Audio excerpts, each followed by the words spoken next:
తర్వాత వారి భార్యతో గాని భర్తతో కానీ ఎలా జీవించిన వారిగా ఉండి ఉన్నారు అనే విషయాలని ఈరోజు మనం తెలుసుకోబోతూ ఉండి ఉన్నాం. ಈ ವಿಶ್ವಾಸಿಗಳು ಅವರಿಗೆ ಮದುವೆ ಆದ ವಿವಾಹವಾದ ನಂತರ ಗಂಡ ಆಗಲಿ ಹೆಂಡತಿ ಆಗಲಿ ಬಲಿಗೆ ಯಾವ ವಿಧವಾಗಿ ಅವರಿದ್ದರೋ ಎಂಬುದಾಗಿ ನಾವು ನೋಡಿಕೊಳ್ಳೋಣ. నేను మీకు చెప్పి ఉన్నాను, ఈ సిరీస్ అంతా కూడా వివాహాలు కుటుంబాల గురించి తెలుసుకోబోతూ ఉండి ఉన్నాం. ನಿಮಗೆ ಈಗಾಗಲೇ ಹೇಳಿದ್ದೇನೆ, ಈ ಒಂದು ಎಲ್ಲಾ ಸೀರೀಸ್ ಕೂಡ ಆ ವಿವಾಹದ ಕುರಿತಾಗಿ ಕುಟುಂಬದ ಕುರಿತಾಗಿ ನಾನು ಹೇಳಲಿಕ್ಕಿದ್ದೇನೆ. మనకి పరిశుద్ధమైన గ్రంథాన్ని తెరిచిన దగ్గర నుంచి మనకి కనపడేది, మనం ఎక్కువగా పలికేటువంటి పేర్లు ఏంటంటే అబ్రహాము గారు, ఇస్సాకు గారు, యాకోబు గారని ఎప్పుడు కూడా పలుకుతూ ఉంటాము, మాట్లాడుకుంటాము.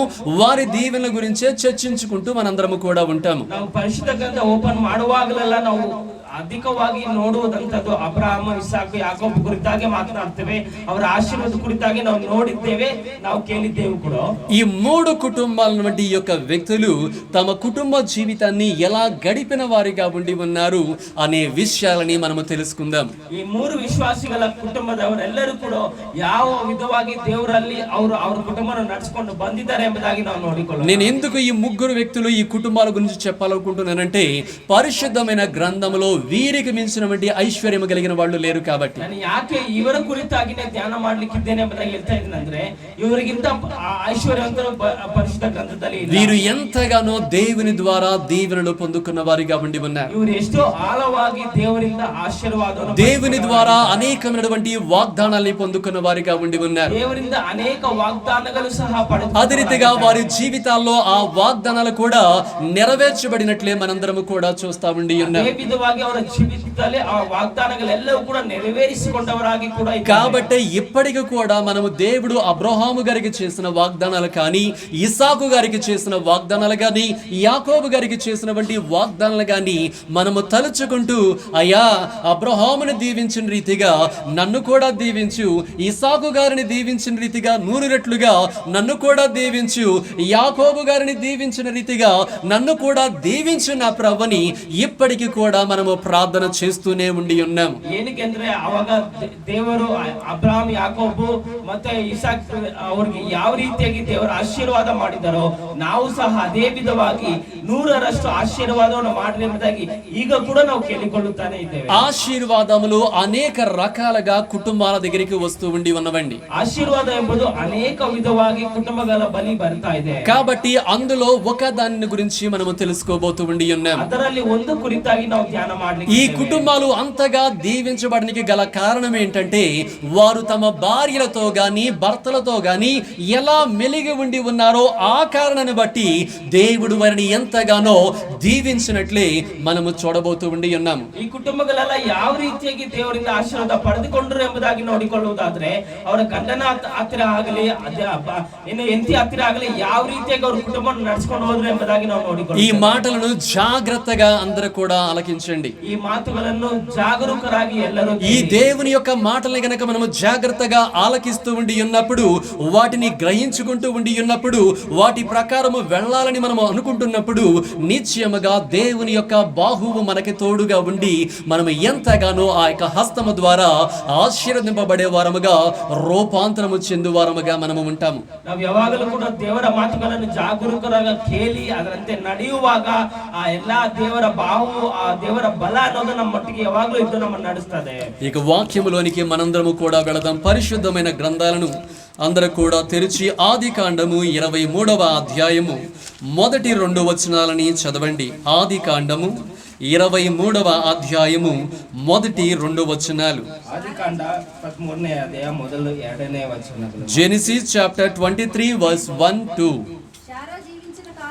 శారా జీవించిన కాలము అనగా శారా బ్రతికిన ఏండ్లు 127. శారా కనాను దేశమందలి హెబ్రోనను కిర్యతర్బాలో మృతి పొందెను. అప్పుడు అబ్రహాము శారా నిమిత్తము అంగలాచుటకును ఆమెను గూర్చి ఏడ్చుటకును వచ్చెను. చాలండి, ఇక్కడ మనం చూచి ఉండి ఉన్నప్పుడు మన పితరుడైనటువంటి అబ్రహాము గారు అదే రీతిగా శారా గారు ఇక్కడ కనపడుతున్నట్లు మనం చూస్తా ఉండి ఉన్నాము. ನಮ್ಮ ಪಿತೃಗಳಾದ ಅಬ್ರಾಮ ಆಗಲಿ ಸಾರಲಾಗಲಿ ಇಲ್ಲಿ ನಾವು ನೋಡ್ತೇವೆ. ఇక్కడ శారా గారి యొక్క మరణము గురించి వ్రాయబడినట్లు మనం చూస్తా ఉండి ఉన్నాము. ಸಾರಳ ಮರಣದ ಕುರಿತಾಗಿ ಬರೆದಿದೆ ಎಂಬುದಾಗಿ ನಾವು ನೋಡಿ. శారా గారు ఈ భూలోకములో 127 సంవత్సరాలు జీవించినట్లు వాక్యము తెలియచేయించి ఉండి ఉన్నది. ಸಾರಳು ಈ ಲೋಕದಲ್ಲಿ 127 ವರ್ಷ ಜೀವಿಸಿದಾಗಿ ನಾವು ನೋಡಿಕೊಳ್ಳುತ್ತೇವೆ. శారా గారు ఎన్ని సంవత్సరాలు జీవించి ఉన్నారండి? ಸಾರಳು ಎಷ್ಟು ವರ್ಷ ಜೀವಿಸಿದರು? ఈ భూలోకములో 127 సంవత్సరాలు జీవించి ఉండి ఉన్నది ఆ యొక్క తల్లి గారు. 127 ವರ್ಷ ಜೀವಿಸಿದರು. మామూలుగా మనం చూచి ఉండి ఉన్నప్పుడు అబ్రహాము గారి కంటే శారా గారు ఒక 10 సంవత్సరాల వయసు తక్కువదిగా ఉన్నట్లు వాక్యము తెలియచేస్తూ ఉండి ఉన్నది. ಸಾಧಾರಣವಾಗಿ ನೋಡಿಕೊಳ್ಳುವುದು ಅಬ್ರಾಹ್ಮನಿಗಿಂತ ಸಾರಳ ಒಂದು ವಯಸ್ಸು 10 ವರ್ಷದ ಕಡಿಮೆಯಾಗಿ ನಾವು ನೋಡ್ತೇವೆ. మనం ఎప్పుడు ఈ యొక్క లెక్కలు చూసినా కూడా దేవుడు పిలిచిన దగ్గర నుంచి మనందరము కూడా లెక్క పెట్టుకుంటా ఉంటామన్నమాట. ಈ ಲೆಕ್ಕಗಳನ್ನು ನಾವು ನೋಡುವಾಗ ದೇವರು ಕರೆದಿದ್ದ ಅಂದಿನಿಂದ ನಾವು ಈ ಲೆಕ್ಕಗಳನ್ನು ನೋಡಿಕೊಳ್ಳುತ್ತೇವೆ. దేవుడు అబ్రహాము గారిని 75వ సంవత్సరములో ఎంతగానో పిలిచిన వాడిగా ఉన్నట్లు మనం చూచి ఉండి ఉన్నాం. ದೇವರು ಅಬ್ರಹಾಮನನ್ನು 75 ವರ್ಷದವರಾಗಿದ್ದಾಗ ಕರೆಯುವುದನ್ನು ನೋಡ್ತೇವೆ. ఆ సమయంలో ఆ యొక్క శారా గారి యొక్క వయసు 65 సంవత్సరాలుగా మనకి కనబడుతూ ఉండి ఉన్నది. ಆ ಸಮಯದಲ್ಲಿ ಸಾರಳ ಒಂದು ವಯಸ್ಸು 65 ವರ್ಷದವರಾಗಿ ಇದ್ದವರಾಗಿ ನೋಡ್ತೇವೆ. అయితే ఆమె దేవుడు పిలిచిన దగ్గర నుంచి ఆమె చనిపోయే వరకు వయసు 62 సంవత్సరాలుగా కనబడుతూ ఉండి ఉన్నది. ದೇವರು ಕರೆದಿದ್ದ ಅಂದಿನಿಂದ ಸಾಯುವಂತ ಸಮಯ ನೋಡುವುದಾದ್ರೆ 62 ವರ್ಷವಾಗಿ. ఆమె మామూలుగా బ్రతికినది 127 సంవత్సరాలు. సాధారణವಾಗಿ బతికిದ್ದು 127 ವರ್ಷ. దేవుడు పిలవకు ముందు బ్రతికినటువంటి సంవత్సరాలు 65. దేవుడు కరెక్ట్గా ముంచితವಾಗಿ ఇద్దంత వయస్సు ఆ 127లో నుంచి 65 సంవత్సరాలు తీసివేస్తే 62 సంవత్సరాలు కనపడుతూ ఉండి ఉన్నవి. 127 65 ವರ್ಷ ತೆಗೆದಾಕಿದ್ರೆ అంతకు ముందు వాళ్ళిద్దరు కూడా ఎలా ఉన్నారనేది బైబిల్ రాయబడలేదు బైబిల్లో. అల్లివరకు కూడా ಅವರು ಹೇಗೆ ಇದ್ರು ಎಂಬುದಾಗಿ ಪರಿಶುದ್ಧ ಗ್ರಂಥದಲ್ಲಿ ಬರೆಯಲ್ಪಟ್ಟಿದೆ. కానీ దేవుడు పిలిచిన దగ్గర నుంచి ఆ భార్యాభర్తలు ఎలా ఉన్నారు అనే దాని గురించి బైబిల్ వాక్యము చాలా స్పష్టంగా తెలియచేస్తూ ఉండి ఉన్నది. ದೇವರು ಕರೆದಿದ್ದರಿಂದ ಅವರು ಗಂಡ ಹೆಂಡತಿಯರಾಗಿ ಹೇಗೆ ಇದ್ರು ಎಂಬುದಾಗಿ ನಾವು ನೋಡಿಕೊಳ್ಳುತ್ತೇವೆ. ఆమె దేవుడు పిలిచిన దగ్గర నుంచి బ్రతికినటువంటి 62 సంవత్సరాలు తన భర్తతో పాటే ఉండి ఉన్నట్లు బైబిల్ వాక్యము సెలవిస్తూ ఉండి ఉన్నది. ದೇವರು ಕರೆದಿದ್ದರಿಂದ ಆ 62 ವರ್ಷ ಕೂಡ ಆ ಸಾರಲ್ ನೋಡುವುದಾದ್ರೆ ಅಬ್ರಹಾಮನೊಟ್ಟಿಗೆ ಸಂಬಂಧವಾಗಿತ್ತು. తాను మరణించే అంతవరకు కూడా తన భర్తకు విధేయత కలిగినటువంటి ఒక గొప్ప భార్యగా ఉన్నట్లు మనము చూస్తా ఉండి ఉన్నాం. ಮರಣ ಒಂದು ತನಕ ಕೂಡ ಗಂಡನಿಗೆ ವಿಧೇಯತೆಯಾಗಿ ಇರುವುದನ್ನು ನಾವು ನೋಡ್ತೇವೆ. ఎలాంటి పరిస్థితులు వచ్చినా కూడా తన భర్తను విడిచిపెట్టకుండా తన భర్తని హత్తుకొని జీవించినట్లే మనము చూస్తా ఉండి ఉన్నాం. ಎಂತ ಪರಿಸ್ಥಿತಿ ಬಂದರೂ ಕೂಡ ಗಂಡನನ್ನು ಬಿಡದೆ ಗಂಡನನ್ನು ಹತ್ತುಕೊಂಡು ಜೀವಿಸುವುದಾಗಿ ನಾವು శారా గారి జీవితంలో అనేకమైనటువంటి కష్టాలు ఎదుర్కొని ఉండి ఉన్నదండి. ಸಾರಳ ಜೀವಿತದಲ್ಲಿ ಅನೇಕ ಕಷ್ಟಗಳು ಕೂಡ ఆమె ఒక మహారాణి స్థానంలో ఉన్నా కూడా ఎన్నో శ్రమలు బాధలు ఆమె ఎదుర్కొని ఉన్నట్లు మనము చూస్తా ఉండి ఉన్నాం. ಮಹಾರಾಣಿಯ ಸ್ಥಾನದಲ್ಲಿ ಇದ್ದರೂ ಕೂಡ ಅನೇಕ ಕಷ್ಟಗಳನ್ನು ಶ್ರಮೆಗಳನ್ನು ಅನುಭವಿಸಿದನ್ನು ನೋಡ್ತೇವೆ. కష్టాలు వచ్చినప్పుడు, శ్రమలు వచ్చినప్పుడు, బాధలు వచ్చినప్పుడు, ఇబ్బందికరమైన పరిస్థితులు వచ్చి ఉండి ఉన్నప్పుడు నాకెందుకు నా పుట్టింటికి వెళ్ళిపోదామని చెప్పేసి తన భర్తని విడిచిపెట్టి ఆమె వెళ్ళిపోలేదండి. ನನಗೆ ಕಷ್ಟ ಬಂದಾಗ ನಾನು ಕಣ್ಣೀರನ್ನು ಬಂದಾಗ ಕಷ್ಟಗಳು ಬಂದಾಗ ನಾನು ನಮ್ಮ ತವರು ಮನೆಗೆ ಹೋಗ್ತೀನಿ ಎಂಬುದಾಗಿ ಬಿಟ್ಟು ಹೋಗಲಿಲ್ಲ. కొంచెం అర్థమై రీతిగానే మనందరము కూడా వెళదాం. ಸ್ವಲ್ಪ ಅರ್ಥವಾಗುವ ರೀತಿಯಲ್ಲಿ దేవుడు అబ్రహాము గారిని పిలిచిన తర్వాత అబ్రహాము గారు దేవుడిని వెంబడించుచున్నవాడిగా ఉన్నాడు. ದೇವರು ಅಬ್ರಹಾಮನನ್ನು ಕರೆದಾಗ ಅಬ್ರಹಾಮನು ದೇವರನ್ನೇ ಹಿಂಬಾಲಿಸುವುದನ್ನು అబ్రహాము గారి జీవితంలో భయంకరమైన కరువు ఎదురైనది అనేది కూడా పరిశుద్ధమైన గ్రంథములో మనము చూస్తా ఉండి ఉన్నాం. ಅಬ್ರಹಾಮನು ಎದುರಿಸಿದ ಒಂದು ಭಯಂಕರವಾದ ಬರಗಾಲನ್ನು ಕೂಡ ನಾವು ನೋಡಿಕೊಳ್ಳುತ್ತೇವೆ. అంటే తినడానికి ఎంతగానో ఇబ్బందికరమైన పరిస్థితి కూడా ఎదురై ఉండి ఉన్నది.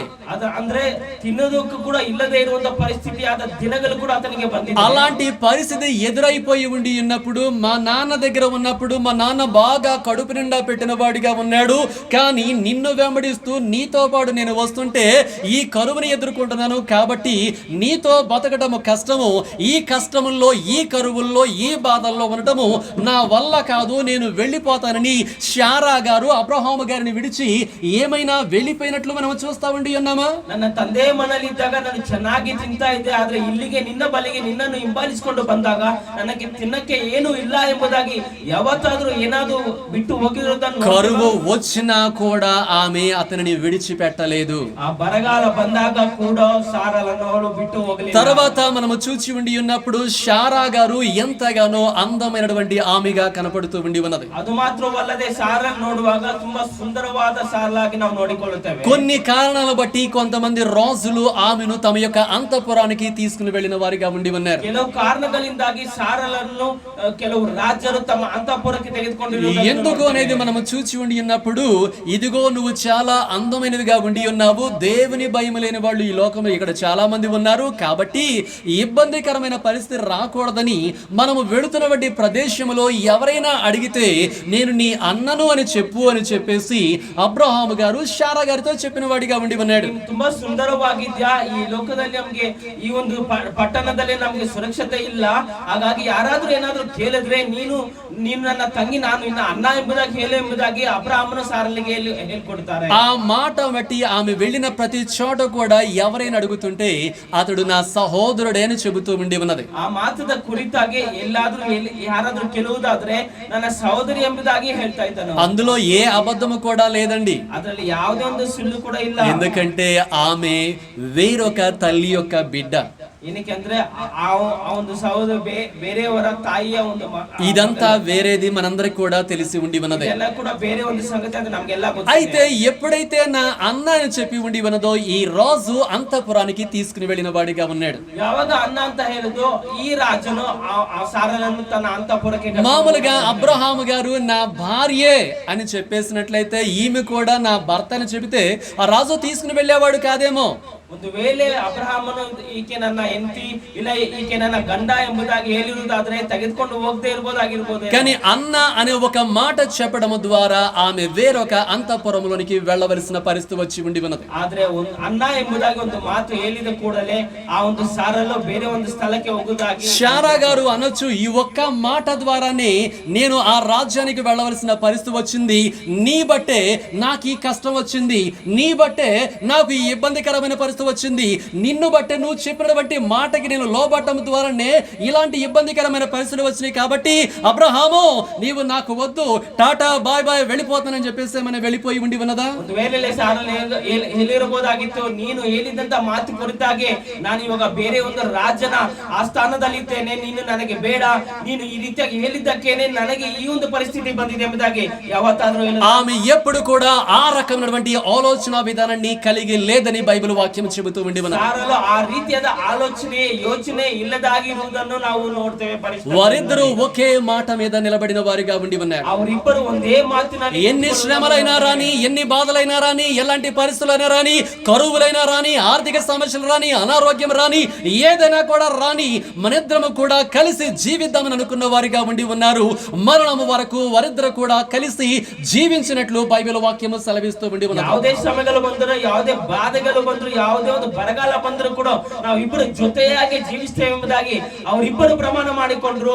ಮರಣದವರೆಗೂ ಕೂಡ ಹಾಗೆ ಅವರು ಜೀವಿಸಿದ್ರು. ఇందాక మనం చూస్తున్నాము అబ్రహాము గారిని బట్టి కొన్ని శ్రమలు అనేది శారా గారికి కలిగినట్లు. ಇದಕ್ಕೆ ಮುಂಚಿತವಾಗಿ ನಾವು ನೋಡಿಕೊಂಡೇವೆ, ಅಬ್ರಾಹ್ಮನ ಕುರಿತಾಗಿ ಸಾರಲಿಗೆ ಒಂದು ಅನೇಕ ಒಂದು ಶ್ರಮಗಳು ಬಂದಿದೆ. అదే రీతిగా శారా గారి మాటలను బట్టి అబ్రహాము గారికి కూడా ఎంతో బాధ కలిగి ఉండి ఉన్నదండి. ಅದೇ ವಿಧವಾಗಿ ಸಾರಲ ಒಂದು ಮಾತುಗಳಿಂದ ಅಬ್ರಾಹ್ಮಿಗೆ ಕೂಡ ಅನೇಕ ಒಂದು పరిశుద్ధమైన గ్రంథము మీరు బాగా చదివితే అందులో బాగా కనపడుతూ ఉంటవి. ಪರಿಶುದ್ಧ ಗ್ರಂಥ ನೀವು ಚೆನ್ನಾಗಿ ಓದಿದ್ರೆ ಅದರಲ್ಲಿ ಅದು శారా మాట్లాడినటువంటి మాటలను బట్టి అబ్రహాము గారికి బాధ కలిగి ఉండి ఉన్నది. ಸಾರಲು ಮಾತನಾಡಿದಂತ ಮಾತುಗಳಿಂದಾಗಿ ಅಬ್ರಾಹ್ಮಿಗೆ ಅದು ಬಾಧೆ నువ్వు ಉಂಟಾಯಿತು. నన్ను బాధ పెట్టే మాటలు మాట్లాడతావా, నీవు నాకు అవసరం లేదు, నువ్వు మీ పుట్టింటికి వెళ్ళిపో అని అబ్రహాము గారు ఏమైనా కూడా శారా గారితో అన్నవాడిగా ఉన్నాడా? ನಾನೇ ಬಾಧೆ ಪಡುವಂತ ಮಾತುಗಳನ್ನು ನೀನು ಮಾತನಾಡಿದ್ಯಾ, ನೀನು ಹೋಗ್ಬಿಡಿ ಇಲ್ಲಿ ಇರಬೇಡ ಎಂಬುದಾಗಿ ಅಬ್ರಾಹ್ಮನ ಯಾವಾಗಾದ್ರೂ ಹೇಳಿದ್ರ?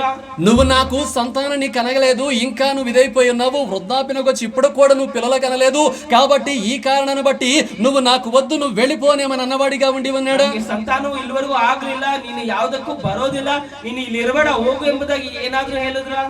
ఈ కారణాలను బట్టి వాళ్ళు తమ వారిని విడిచిపెట్ట విడిచిపెట్టలేదండి. ಈ ಕಾರಣಗಳಿಂದಾಗಿ ಅವರಿಬ್ಬರವರನ್ನು ಬಿಟ್ಟುಕೊಡಲಿಲ್ಲ. ఆ కాలంలో వంటి అబ్రహాము గారు, శారా గారు ఎంతగానో మంచి జీవితాన్ని, మంచి బంధాన్ని కలిగిన వారిగా ఉండి ఉన్నారు. ಆ ಕಾಲದಲ್ಲಿ ಅಬ್ರಾಮ್ ಆಗಲಿ ಸಾರಾಲಾಗಲಿ ಒಳ್ಳೆ ಬಂಧದಲ್ಲಿ ಒಳ್ಳೆ ಒಂದು ರಿಲೇಶನ್ಶಿಪ್ ಅಲ್ಲಿ ಅವರು ಜೀವಿಸಿದ್ರು. కానీ ఈ రోజు కుటుంబ వ్యవస్థలే మనం చూస్తా ఉంటే, నా భర్త తిట్టాడని వెళ్ళిపోయే భార్యని చూస్తా ఉండి ఉన్నాము, నన్ను కొట్టాడని వెళ్ళిపోయే వాళ్ళని చూస్తున్నాము, వీడి మాట వినడం ద్వారా కష్టాలు వస్తున్నాయని భర్తను వదిలిపెట్టే వాళ్ళని చూస్తా ఉన్నాము. ఇలాంటి భార్య భర్తలని మనం చూస్తా ఉండి ఉన్నాము. ಆದ್ರೆ ಈ ದಿನಗಳಲ್ಲಿ ನಾವು ಗಂಡ ಹೆಂಡತಿರ ಸಂಬಂಧ ನೋಡೋದಾದ್ರೆ ಗಂಡ ಒಡನೆ ಎಂಬುದಾಗಿ ಹೆಂಡತಿ ಬಿಟ್ಟು ಹೋಗ್ತಾನೆ, ಇಲ್ಲ ಹೆಂಡತಿ ಬೈದು ಎಂಬುದಾಗಿ ಗಂಡ ಬಿಟ್ಟು ಹೋಗ್ತಾನೆ. ಈ ರೀತಿಯಾದ ಸಂಬಂಧಗಳನ್ನ ನೋಡ್ತಾ ఈ ಇದ್ದೀವಿ. రోజు క్రైస్తవ కుటుంబాలే చాలా విడిపోతున్నట్లు మనం చూస్తా ఉండి ఉన్నాము. ఈ ದಿನಗಳಲ್ಲಿ ಕ್ರೈಸ್ತದ ಕುಟುಂಬಗಳೇ ತುಂಬಾ ಏನು మనం అన్యుల గురించి కాదు కానీ క్రైస్తవ కుటుంబాల గురించే మనం చూద్దాము. ಬೇರೆಯವರ ಬಗ್ಗೆ ಅಲ್ಲ, ಕ್ರೈಸ್ತಗಳ ಕುಟುಂಬಗಳೇ ನೋಡುತ್ತಾ ಇದ್ದೀವಿ. ప్రతి ఒక్కరి వివాహము కూడా దేవుని చేతుల మీదుగా జరిగిందని నమ్మేటువంటి మన గుడారాల్లోనే, మన కుటుంబాల్లోనే, క్రైస్తత్వంలోనే ఇలాంటి వాటిని మనం చూస్తా ఉండి ఉన్నాము. ಪ್ರತಿಯೊಂದು ಮದುವೆ ಕೂಡ ದೇವರ ಸಮ್ಮುಖದಲ್ಲಿ ದೇವರ ಕೈಯಿಂದ ನಡಲ್ಪಟ್ಟಿದೆ ಎಂಬುದಾಗಿ ನಂಬುವಂತ ನಮ್ಮ ಕುಟುಂಬಗಳಲ್ಲಿ చిన్న చిన్న కారణాల బట్టే భార్య భర్తలు విడిపోతున్న వారిగా ఉండి ఉన్నారు. ಚಿಕ್ಕ ಕಾರಣಗಳಿಂದಾಗಿ ಗಂಡ ಹೆಂಡಿಯರು వీళ్ళందరూ కూడా దేవుని ఎదుట ప్రమాణము చేసిన వాళ్ళు. ಇವರೆಲ್ಲರೂ ಕೂಡ ದೇವರ ಮುಂದೆ ಪ್ರಮಾಣ ಮಾಡಿ, వీరందరూ కూడా పరిశుద్ధుల ఎదుట ప్రమాణము చేసినటువంటి వారు. ಇವರೆಲ್ಲರೂ ಕೂಡ ಪರಿಶುದ್ಧರ ಮುಂದೆ ಪ್ರಮಾಣ, వీరందరూ కూడా దేవుని యొక్క సన్నిధానములో వివాహము చేసుకుని ఎంతగానో చక్కగా ఇలా ఉంటాము అలా ఉంటామని చెప్పిన వాళ్ళే. ಇವರೆಲ್ಲರೂ ಕೂಡ ಪರಿಶುದ್ಧ ಸಮ್ಮುಖದಲ್ಲಿ ಪ್ರಮಾಣ ಮಾಡಿ ಎಲ್ಲರೂ ಜೀವಿಸ್ತೀನಿ ಎಂಬುದಾಗಿ ಹೇಳಿದವರೇ. ఆ ప్రమాణాల్లో ఏం చూస్తున్నాము? కష్టం వచ్చినా, శ్రమ వచ్చినా, బాధ వచ్చినా, రోగం వచ్చినా, ఏదో వచ్చినా కూడా మరణము వరకు నేను విడిచిపెట్టననే ఎంతగానో పెండ్లి కుమారుడు చెబుతున్నాడు. పెండ్లి కుమార్తె కూడా ఆ ప్రమాణములు చేయించున్నట్లే మనం చూస్తా ఉండి ఉన్నాము. ಮಾತುಗಳೆಲ್ಲ ಪ್ರಮಾಣ ವಲ್ಲ ಏನಿದೆ ಅಂದ್ರೆ ಮರಣ ಪರ್ಯಂತವರೆಗೂ ನಿನ್ನನ್ನು ಬಿಡೋದಿಲ್ಲ, ಕಷ್ಟ ಬಂದ್ರು ಬಿಡೋದಿಲ್ಲ, ನೋವು ಬಂದ್ರು ಬಿಡೋದಿಲ್ಲ, ಯಾವುದೇ ವ್ಯಾಧಿ ಬಂದು ಬಿಡೋದಿಲ್ಲ ಎಂಬುದಾಗಿ ಅವರು ಹೇಳುವಂತ ಮಾತುಗಳು, ಪ್ರಮಾಣಗಳು ಅದೇ ಆಗಿದೆ. చిన్న కష్టాలు వచ్చేపాటికి చేసిన ప్రమాణములన్నీ కూడా మర్చిపోతున్న వారిగా ఉండి ఉన్నారు. ಚಿಕ್ಕ ಕಷ್ಟ ಬಂದ್ರೆ ಸಾಕು ಮಾಡಿದಂತ ಆ ಒಂದು ಪ್ರಮಾಣ, ఏదో కుటుంబంలో కొన్ని ఆర్థిక సమస్యలు వస్తాయి, వీరు చేసిన ప్రమాణాన్ని, దేవుని ఎదుట చేసిన ప్రమాణాన్ని మరిచిపోయి మీరు వెళ్ళిపోయి పాపము చేస్తున్న వారిగా ఉండి ఉన్నారు. ಚಿಕ್ಕ ಕಷ್ಟ ಬಂದ್ರೆ ಕೂಡ, ಚಿಕ್ಕ ಒಂದು ಆರ್ಥಿಕ ಸಮಸ್ಯೆ ಬಂದ್ರೆ ಕೂಡ ಆ ಪ್ರಮಾಣವನ್ನೆಲ್ಲ ಬಿಟ್ಟು ಅವರನ್ನು ಬಿಟ್ಟು ಹೋಗುವುದನ್ನು ನೋಡ್ತಾ ಇದ್ದೇವೆ. మరి ఇది విశ్వాసికి తగినది అంటారా? ಇದು ವಿಶ್ವಾಸಕ್ಕೆ, విశ్వాసుల అందరికీ తండ్రిగా ఉన్నటువంటి అబ్రహాము గారి జీవితంలో కొన్ని కరువులు ఎదురై ఉండి ఉన్నప్పుడు వారిద్దరు కూడా విడిపోలేదు, వాళ్ళిద్దరు కూడా కలిసే ఉన్న వారిగా ఉండి ఉన్నారు. ವಿಶ್ವಾಸಕ್ಕೆ ತಂದೆಯಾಗಿರೋ ಅಬ್ರಹಾಮ ಜೀವಿತದಲ್ಲಿ ಕೂಡ ಕೆಲವು ಬಾರಿಯ ಕಷ್ಟಗಳು ಬಂದಾಗ ಅವರು ಬಿಟ್ಟು ಹೋಗಲಿಲ್ಲ. అదే రీతిగా మీ జీవితాల్లో కూడా, కుటుంబ వ్యవస్థలో కూడా కొన్ని ఆర్థికమైన సమస్యలు అనేవి వస్తా వంటివి వచ్చినప్పుడు మనము ఆ పరిస్థితుల్లో నిలబడి ఆ సమస్యను ఎదుర్కొని జయించే వారముగా ఉండాలి. కానీ శ్రమలు వచ్చినాయి కదని కృంగిపోయి, శ్రమలు వచ్చినాయి కదని విడిపోయే వారముగా ఉండకూడదని బైబిల్ చెబుతూ ఉండి ఉన్నది. ಅದೇ ವಿಧವಾಗಿ ನಮ್ಮ ಜೀವಿತದಲ್ಲಿ ಆರ್ಥಿಕ ಸಮಸ್ಯೆಗಳು ಬಂದಾಗ ಅವೆಲ್ಲವನ್ನು ನಾವು ನಿಭಾಯಿಸಿ ಅದನ್ನು ಜಯಿಸಿ ಮುಂದಕ್ಕೆ ಹೋಗಬೇಕೆ ಹೊರತು ನಾವು ಬಿಟ್ಟು ಹೋಗಬಾರದು. నువ్వు ఏదైతే నా సన్నిధానములో ప్రమాణం చేసి ఉన్నావో ఆ ప్రమాణానికి నీవు కట్టుబడి ఉండాలని దేవుడు చెబుతున్న వాడిగా ఉండి ఉన్నాడు. ಮುಂದೆ ಯಾವ ಪ್ರಮಾಣವನ್ನು ಮಾಡಿದ್ದೀರೋ ಆ ಪ್ರಮಾಣಕ್ಕೆ ನೀವು ವಿಧೇಯರಾಗಿ ಇರಬೇಕೆಂಬುದಾಗಿ ದೇವರು ಹೇಳ್ತಾ ಇದ್ದಾರೆ. ఈ రోజు లోకంలో ఎంత మందిని చూస్తున్నామో, బిడ్డల కనకపోయేసరికి ఆమెను వదిలిపెట్టేసి వేరే వారిని వివాహం చేసుకున్నటువంటి వాటిని ఎన్ని లోకంలో మనము చూస్తా ఉండి ఉన్నాము. ಈ ಲೋಕದಲ್ಲಿ ನಾವು ಎಷ್ಟೋ ಬಾರಿ ನೋಡ್ತೇವೆ, ಅವರಿಗೆ ಮಕ್ಕಳಿಲ್ಲ ಎಂಬುದಾಗಿ ಅವರನ್ನು ಬಿಟ್ಟು ಬೇರೆಯೊಬ್ಬರನ್ನು ವಿವಾಹ ಮಾಡಿಕೊಂಡಿರುವುದನ್ನು ಎಷ್ಟೋ ನೋಡ್ತೇವೆ. ఇది వాక్యానుసారముగా ఎక్కడైనా కనబడుతూ ఉండి ఉన్నదా? ಇದು ವಾಕ್ಯಾನುಸಾರವಾಗಿ ಎಲ್ಲಾದ್ರೂ ಕಾಣಿಸ್ತಾ ಇದೆ? అబ్రహాము గారికి సంతానాన్ని కనలేదు శారా గారు. ಅಬ್ರಹಾಮನಿಗೆ ಆ ಒಂದು ಸಂತಾನ ಬಗ್ಗೆ ಇರಲಿಲ್ಲ ಸಾರಲಿಗೆ. అమ్మా, నా వంశాన్ని నిలబెట్టలేకపోయి ఉన్నావు కాబట్టి నాకు వద్దామని ఏమన్నాడా?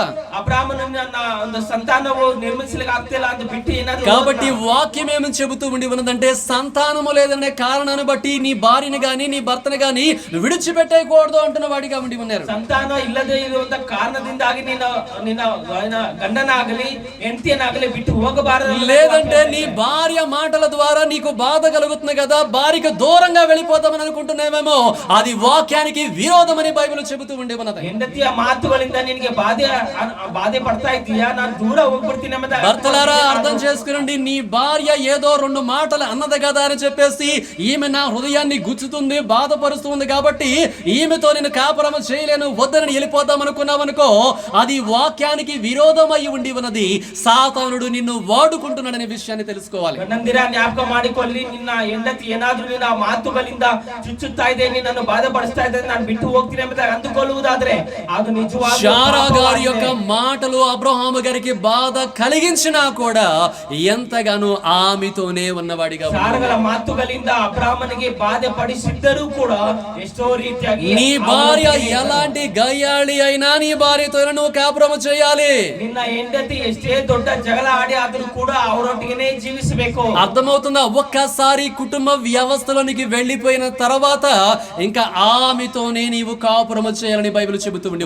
ಬಾರಿ ಕುಟುಂಬದ ವ್ಯವಸ್ಥೆಯಲ್ಲಿ ನೀನು ಕಾಲಿಟ್ಟಾಗ ಕೊನೆಯವರೆಗೂ ಕೂಡ ಅವರೊಟ್ಟಿಗೆ ಜೀವಿಸಬೇಕು. అయ్యా అదే బైబిల్ చెప్పింది కదా, గయ్యాళి భార్య దగ్గర ఉంటే మేడగది మీదకి ఎక్కడం మంచిది కదా అంటారా? అది ఇంకొక సన్నివేశం అండి, అది ఇంకో రోజు ధ్యానం చేసుకుందాం. అదే జగలగొండకి నేను ఇరువుతాದ್ರೆ ಮೇಲೇನೆ గదికి ಹೋಗಬೇಕಂತಾಗಿದೆ, ಅದು ಬೇರೆ ವಿಷಯ. నేను ఎలా ఉండాలి అనేది మీతో ఆత్మ ద్వారా మాట్లాడుతూ ఉండి ఉన్నాను. ಯಾವ ರೀತಿಯಾಗಿ ಇರಬೇಕು, ఆర్థిక సమస్యలు బట్టి విడిచిపెట్టకూడదు. ಆ ಒಂದು ಸಮಸ್ಯೆಗಳ ಕುರಿತಾಗಿ ಬಿಟ್ಟು ಬಿಡಬಾರದು. ఇదిగో ఈమెను చేసుకున్నాను, అనారోగ్యం వచ్చేసింది, ఇదిగో కాబట్టి ఈ అనారోగ్యంతో ఉన్నది నాకెందుకని చెప్పేసి ఏ భర్త కూడా అనుకోకూడదండి. ఇదిగో ಹೆಂಡತಿ ನಾನು ಮಾಡಿಕೊಂಡೆ ಆದ್ರೆ ಅನಾರೋಗ್ಯದಿಂದ ಬಲುತ್ತಿದ್ದಾಳೆ, ಈ ಅನಾರೋಗ್ಯ ನನಗೇಕೆ ಎಂಬುದಾಗಿ ಬಿಟ್ಟು ಹೋಗಬಾರದು. బిడ్డలను కనలేదు కదా అన్నటువంటి కారణాన్ని బట్టి భార్యను విడిచిపెట్టే భర్తలు ఉండకూడదు.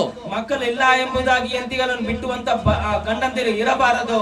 ఒక్కసారి కుటుంబ వ్యవస్థలోనికి అడుగు పెట్టిన తర్వాత ఏమి వచ్చినా కూడా వాడిద్దరే కలిసి ముందుకు సాగుతూ ఉండాలి. ಒಂದು ಬಾರಿ కుటుంబದ వ్యవస్థకి ನೀವು కాలిట్టాಗ ఏనే ఆದರೂ కూడా ಅವರೊಟ್ಟಿಗೆ ఈ రకముగా అబ్రహాము గారు శారా గారు కష్టాలు వచ్చినా బాధలు వచ్చినా కలిసిమెలిసి ఎంతగానో జీవించిన వారిగా ఉండి ఉన్నారు కాబట్టి దేవుడు వారిని దీవించిన వాడిగా ఉండి ఉన్నాడు. ಈ ವಿಧವಾಗಿ ನಾವು ನೋಡಿಕೊಳ್ಳೋದು ಅಬ್ರಹಾಮ ಆಗಲಿ ಸಾರಲಾಗಲಿ ಏನೇ ಕಷ್ಟ ನಷ್ಟ ಬಂದರೂ ಕೂಡ ಒಬ್ಬರಾಗಿ ಜೀವಿಸಿದ್ರಿಂದ ದೇವರವನ್ನ ಆಶೀರ್ವಾದ. కీర్తన గ్రంథము 133వ కీర్తనలో మనము చూచి ఉండి ఉన్నప్పుడు ఐక్యతను గురించి ప్రభు మాట్లాడుతున్న వాడిగా ఉండి ఉన్నాడు. 133ನೇ ಕೀರ್ತನೆ ನೋಡುವಾಗ ಐಕ್ಯತೆ ಕುರಿತಾಗಿ ఐక్యత కలిగి నివసించుట ఎంత మేలు ఎంత మనోహరం అనే మాటలే మనము చూస్తా ఉండి ఉన్నాం. ಐಕ್ಯತೆಯಿಂದ ಜೀವಿಸುವಾಗ ಎಷ್ಟು ರಮ್ಯವಾದದ್ದು మనోహరವಾದದ್ದು. అక్కడ ఆశీర్వాదమును శాశ్వత జీవమును ఉండవలనని యెహోవా సెలవిచ్చి ఉన్నాడు అనే మాటలే మనము చూస్తా ఉండి ఉన్నాం. ಆಶೀರ್ವಾದ ಇರುತ್ತದೆ, ಶಾಶ್ವತವಾದ ಎಂದು ಆಶೀರ್ವಾದ ಇರುತ್ತದೆ ಎಂಬುದಾಗಿ ఏ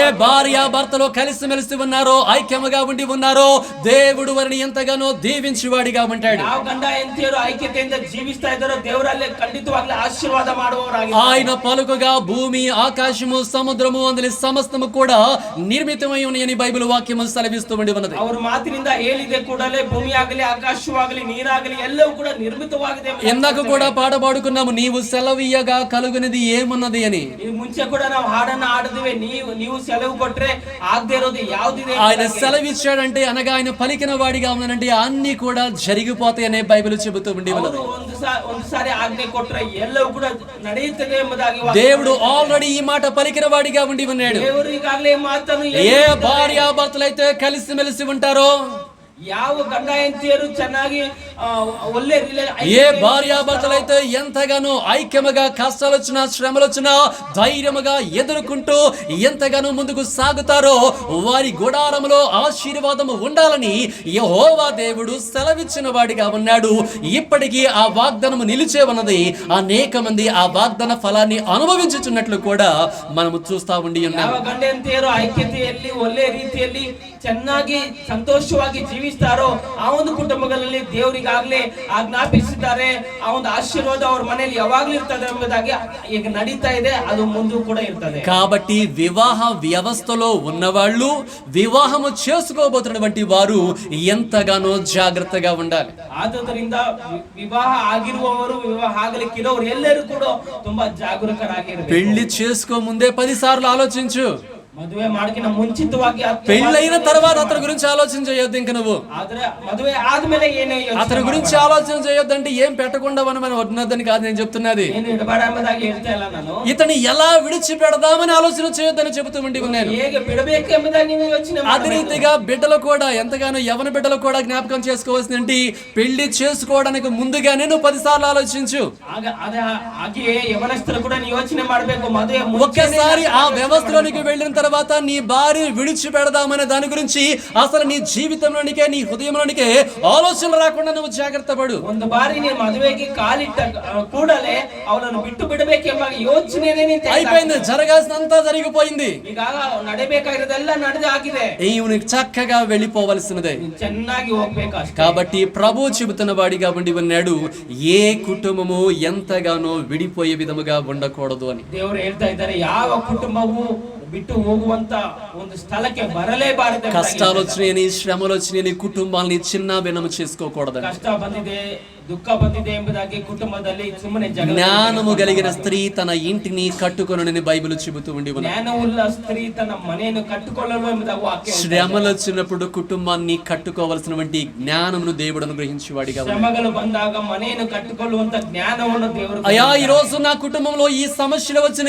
ఏమి చెయ్యాలి అని నువ్వు ఆయన పాదాల దగ్గర కూర్చుంటే దేవుడు నీకు సహాయము చేయవాడిగా ఉంటాడు. ದೇವರೇ, ನನ್ನ ಮನೆಯಲ್ಲಿ ಈ ದಿನ ಈ ಒಂದು ಶ್ರಮೆ ಬಂದಿದೆ, ನಾನು ಏನು ಮಾಡಬೇಕೆಂಬುದಾಗಿ ಜ್ಞಾನವನ್ನು ಕೇಳಿಕೊಳ್ಳುವಾಗ ದೇವರು ಕೊಡುವವರಾಗಿದ್ದಾರೆ. కాబట్టి జీసస్ లవ్ మినిస్ట్రీస్ లో ఉన్న ప్రతి కుటుంబము, ప్రతి భార్య భర్త ఎలా ఉండాలి?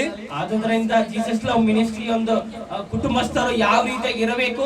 యేసయ్యా ఎందుకయ్యా నాకు ఈయన ఇచ్చావు అనే విధంగా ఉండాలి. యేసయ్యా ಏನಕ್ಕೆ ಇವರನ್ನು ನನಗೆ ಕೊಟ್ಟೆ ಎಂಬುದಾಗಿ. యేసయ్యా ఎందుకయ్యా ఈమెను ఇచ్చావయ్యా అనాలి. యేసయ్యా ಏನಕ್ಕೆ ಈಕೆಯನ್ನು ನನಗೆ ಕೊಟ್ಟೆ ಎಂಬುದಾಗಿ అలా అనాలా? ಹಂಗೆ యేసయ్యా ఇలాంటి భార్యని ఇచ్చావు, నీకు వందనాలు నాయనా అనాలి. యేసయ్యా ఇంತಹ ಒಂದು ಹೆಂಡತಿಯನ್ನು ಕೊಟ್ಟಿದ್ದೀಯ. ఒకసారి భర్తలు భార్యలు ఇంకా చూస్తా ఈ మాట చెప్పుకోండి. ಒಂದ್ಸಾರಿ ಹೇಳಿ, ఎంత మంచి భార్యని ఇచ్చావయ్యా, నీకు వందనాలు అనండి. ಒಳ್ಳೆ ಹೆಂಡತಿಯನ್ನು ಕೊಟ್ಟಿದ್ಯಾ ನಿನಗೆ. యెహోవా ఉత్తమమైన వాటిని అనుగ్రహించును. ಯೆಹೋವನು ಉತ್ತಮವಾದುದನ್ನೇ ಅನುಗ್ರಹಿಸುವನು. యెహోవా ఉత్తమమైన వాటిని అనుగ్రహించును. ಯೆಹೋವನು ಉತ್ತಮವಾದುದನ್ನೇ ಕೊಡುವವರಾಗಿದ್ದಾರೆ. ఇలాగే చెప్పాలి. ఇప్పుడు భార్యలు ఏమో చెప్పాలి, అయ్యా నాకు ఎంత మంచి భర్తనిచ్చి ఉన్నావయ్యా, ఎంత మంచి దేవుడవయ్యా యేసయ్యా, నాకు మంచి భర్తను ఇచ్చావయ్యా, నిన్ను చేరినా పాడాలి. ಈಗ ಹೆಂಡತಿಯರೆಲ್ಲ ಹೇಳ್ಬೇಕು, ಎಷ್ಟು ಒಳ್ಳೆ ಗಂಡನ್ನ ನನಗೆ ಕೊಟ್ಟಿದ್ದೆ ಎಂಬುದಾಗಿ ಎಲ್ಲರೂ ಹೇಳ್ಬೇಕು. నేనేమైనా అబద్ధాలు చెప్తున్నానా? మరి ఎందుకు మీరు నవ్వుతున్నారు? ಯಾಕೆ ನಗ್ತಾ ಇದ್ದೀರಾ? జోకులు ఏమైనా వేసానా? మన కుటుంబం ఎలా ఉండాలండి? ಹೀಗೆ ಇರಬೇಕು. మన భార్యతో గాని భర్తతో గాని ఎంతగానో చక్కగా ఉండాలని చెబుతున్నాడు. ನಮ್ಮ ಹೆಂಡತಿ ಹತ್ರ ಆಗ್ಲಿ, ಗಂಡ ಹತ್ರ ಆಗ್ಲಿ ಚೆನ್ನಾಗಿ ಇರಬೇಕು. బైబిల్ ఒక్కటే చెబుతూ ఉండి ఉన్నది, ಪರಿಶುದ್ಧ ಗ್ರಂಥ వ్యభిచార కారణాన్ని బట్టి తప్ప భార్యను విడిచిపెట్టకూడదు, భర్తను విడిచిపెట్టకూడదు. ವ್ಯಭಿಚಾರದ ಕುರಿತಾಗಿ ಹೊರತು ನಿನ್ನ ಗಂಡನಾಗಲಿ. అర్థమవుతా ఉండి ఉన్నదా? వ్యభిచార కారణాన్ని బట్టి తప్ప ఇక ఏ సమస్యలు వచ్చినా కూడా ఏ స్త్రీ భర్తను విడిచిపెట్టకూడదు, ఏ పురుషుడు తన భార్యను విడిచిపెట్టకూడదని బైబిల్ చెబుతూ ఉండి ఉన్నది. ವ್ಯಭಿಚಾರದ ಕಾರಣ ಕುರಿತಾಗಿ ಹೊರತು ತನ್ನ ಗಂಡನಾಗಲಿ ಹೆಂಡತಿನಾಗಲಿ ಯಾವುದೇ ಕಾರಣದಿಂದಾಗಲಿ ಬಿಟ್ಟು ಬಿಡಬಾರದು. అలా కాకుండా కరువు వచ్చిందని, లేదంటే వేరేది వచ్చిందని, అది వచ్చిందని, ఇది వచ్చింది వదిలిపెట్టావనుకో, ఆ భార్యను భర్తను విడిచిపెట్టావనుకో, వ్యభిచారములోనికి విడిచిపెట్టినట్లే ఎంతగానో వాక్యము చెబుతూ ఉండి ఉన్నది. ಆದುದರಿಂದ ಯಾವುದೇ ಬೇರೆ ಸಮಸ್ಯೆಗಳು ಬಂದಿದೆ ಎಂಬುದಾಗಿ ಆ ಹೆಂಡತಿನಾಗಲಿ ಗಂಡನಾಗಲಿ ಬಿಟ್ಟು ಬಿಡುವಾಗ ಆ ಸಮಸ್ಯೆಗಳನ್ನು అట్టి పాపానికి దూరముగా ప్రతి భర్త ఉండాలి, ప్రతి భార్య ఉండాలని బైబిల్ ಆ ರೀತಿಯಾದ ಪಾಪದಿಂದ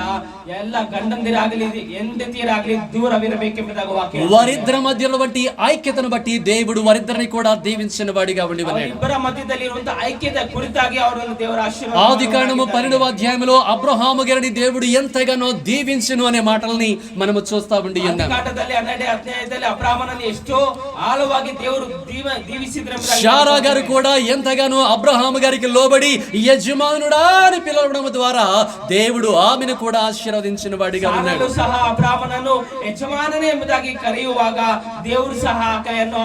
మన తల్లి గారు ఆమె యొక్క భర్తని ఏమని పిలిచి ఉండి ఉన్నదే? ಆ ಹೆಂಡತಿ ಆತರ ಗಂಡನನ್ನು ಏನಂತ ಕರೆದಿದ್ದಾರೆ? యజమానుడా. యజమానನೇ. ఏంటది? యజమానుడా. యజమానನೇ. ఇప్పుడు ఎవరు నవ్వటలేదు ఎందుకని? వాళ్ళకి అర్థమైపోయి ఉండి ఉన్నది. ఓకేనా? భర్తని ఎలా పిలిస్తే నీకు ఆశీర్వాదం ఉందో తెలుసా? ಗಂಡನನ್ನು ಯಾವ ರೀತಿ ಕರೆದ್ರೆ ನಿಂಗೆ ಆಶೀರ್ವಾದ ಇದೆಯೋ ಗೊತ್ತಾ? ఎరా అమర్ రమణయ్య, ఇంకా ఇలాగేనా ఉండేది? అమ్మ పుట్టిల్లు మేనమామకి తెలియదా? ఓకేనా? మన పిలుపులు ఎలా ఉంటాయో తెలియదా? పిలుపులు మానాలి.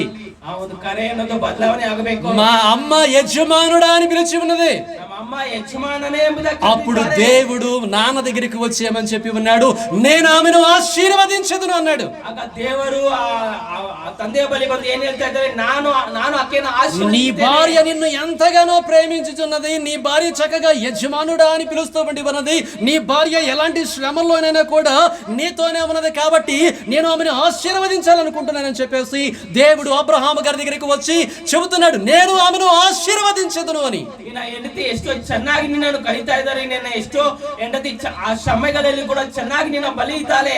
ಅಬ್ರಾಹ್ಮನ ಬಲಿ ఈ సంవత్సరం మన క్యాలెండర్ లో 12 నెలలకి 12 మాసాల్లో ఒక్కొక్క స్త్రీకి ఆశీర్వాదం గురించి మనం చూసి ఉన్నాం. ఈసారి క్యాలెండర్ ಅಲ್ಲಿ ಕೂಡ ಒಂದೊಂದು ಸ್ತ್ರೀಗೆ ಒಂದೊಂದು ತಿಂಗಳಿಗೆ ಒಂದೊಂದು ಆಶೀರ್ವಾದವನ್ನು. నేను ఎక్కడ ఈ క్యాలెండర్ ముఖం చూస్తే కదా అంటారా, ನಾನಿಲ್ಲಿ ಕ್ಯಾಲೆಂಡರ್ ಮುಖವನ್ನು ನೋಡಿದ್ರೆ ఆ క్యాలెండర్ లో ఒక నెల ఉన్నది, నేను ఆమెను ఆశీర్వదించెదను. ಆ ಕ್ಯಾಲೆಂಡರ್ ಅಲ್ಲಿ ಒಂದು ತಿಂಗಳಲ್ಲಿ ಇದೆ, భార్యలారా మీరు దీవించబడాలి అంటే భర్తకు లోబడిన వారిగా మీరు ఉండాలి. ಹೆಂಡತಿಯರೇ ನೀವು ಆಶೀರ್ವಾದ ಹೊಂದಬೇಕಂದ್ರೆ ಗಂಡ నీ భర్తతోనే కాపురము చేసే విధముగా ఉండాలి.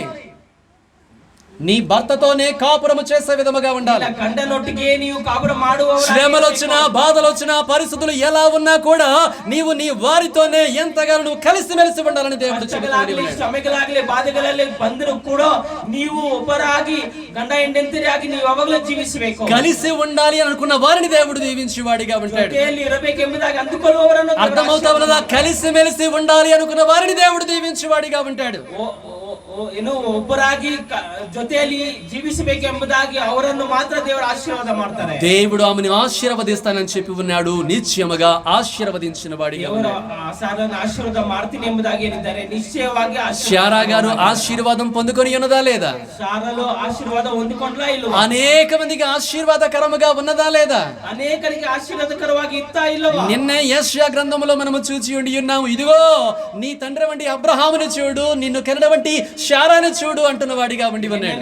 ಯೆಶಾಯದ ಗ್ರಂಥದಲ್ಲಿ ನೋಡಿದ್ದೇವೆ, ಇಗೋ ನಿನ್ನ ತಂದೆಯಾದ ಅಬ್ರಹಾಮನನ್ನು ನೋಡು, ತಾಯಿಯಾದ ಶಾರನನ್ನು ನೋಡು ಎಂಬುದಾಗಿ. వారిని పిలిచి వారిని ఎంతగా దీవించి ఉన్నానో చూడు అంటున్న వాడిగా ఉండి ఉన్నాడు. ಕರೆದು ಎಷ್ಟು ಆಶೀರ್ವದಿಸಿದ್ದೇನೆ ನೋಡು ಎಂಬುದಾಗಿ ಹೇಳ್ತಾನೆ. వారి వలె నిన్ను కూడా నేను దీవిస్తానని దేవుడు చెబుతున్న వాడిగా ఉండి ಅವರ ఉన్నాడు. ರೀತಿಯಾಗಿ ನಿಮ್ಮನ್ನು ಕೂಡ ಆಶೀರ್ವಾದ ಮಾಡ್ತೀನಿ ಎಂಬುದಾಗಿ ಹೇಳ್ತಾನೆ. కాబట్టి అబ్రహాము శారా గారి వలె దీవెన పొందాలనుకుంటే మనము ఎంతగానో మరణము వరకు ఒకరిని ఒకరము ప్రేమించుకుంటూ బలపరుచుకుంటూ ధైర్యముగా కలిసిమెలిసి ముందుకు సాగే వారముగా ఉండాలని దేవుడు చెప్తున్నాడు. ಸಾರಲ ರೀತಿಯಾಗಿ ನಾವು ಆಶೀರ್ವಾದ ಹೊಂದಬೇಕಂದ್ರೆ ಮರಣ ಪರ್ಯಂತರವರೆಗೂ ಕೂಡ ಇಬ್ಬರು ಜೊತೆಯಲ್ಲೇ ಜೀವಿಸಬೇಕು. ఈ రకంగా వాళ్ళిద్దరు జీవించారు. చివరిగా ఆమె చనిపోయి ఉండి ఉన్నది. ಈ ವಿಧವಾಗಿ ಅವರು ಜೀವಿಸಿದರು. ಕೊನೆಯದಾಗಿ ఎప్పుడైతే శారా గారు చనిపోయి ఉండి ఉన్నదో అబ్రహాము గారు ఎంతగానో కన్నీరు కారుస్తున్న వాడిగా ఉండి ఉన్నాడు. ಯಾವಾಗ ಸಾರಲು ಸತ್ತು ಹೋದಲ್ಲ, ಅಬ್ರಹಾಮನು ಕಣ್ಣೀರಿನಿಂದ ದುಃಖದಿಂದ ತುಂಬಲ್ಪಟ್ಟವನು. ఎంతగానో హెబ్రోనులో కిరియతర్బాలో ఆమె మృతి నొందినప్పుడు అబ్రహాము శారా నిమిత్తము అంగలాచుటకును ఆమెను గూర్చి ఏచుటకును అక్కడికి వచ్చిననే మాటలు మనం చూస్తా ఉండి ఉన్నాము. ಹೆಬ್ರೋನ್ ಎಂಬ ಕಿರಿಯ ಸ್ಥಳದಲ್ಲಿ ಸುತ್ತಲೂ ಅಬ್ರಹಾಮನು ಬಂದು ಆಕೆ ನಿಮಿತ್ತ ಗೋಳಾಡಿ ಕಣ್ಣೀರನ್ನು ಸುರಿಸಿದ್ದಾನೆ. అబ్రహాము గారు ఆమె చనిపోతే ఏచిన వాడిగా ఉన్నాడంటండి. అబ్రహామును సారలు సత్తు ಹೋದಾಗ అలిదవన. ఏడవటానికి అంగలార్చడానికి చాలా తేడా ఉండి ఉన్నదండి.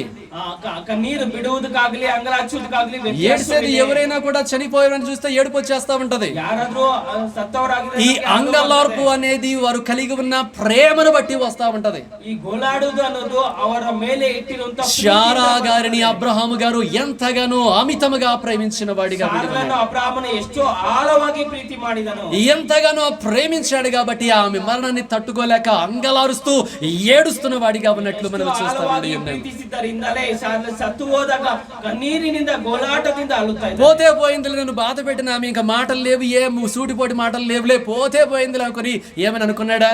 నేను మాట్లాడೋದಿಲ್ಲ, ಯಾವುದೇ ಮಾತುಗಳಿಲ್ಲ ಎಂಬುದಾಗಿ ಓದ್ಲಿ ಎಂಬುದಾಗಿ ಅಂದುಕೊಂಡನ.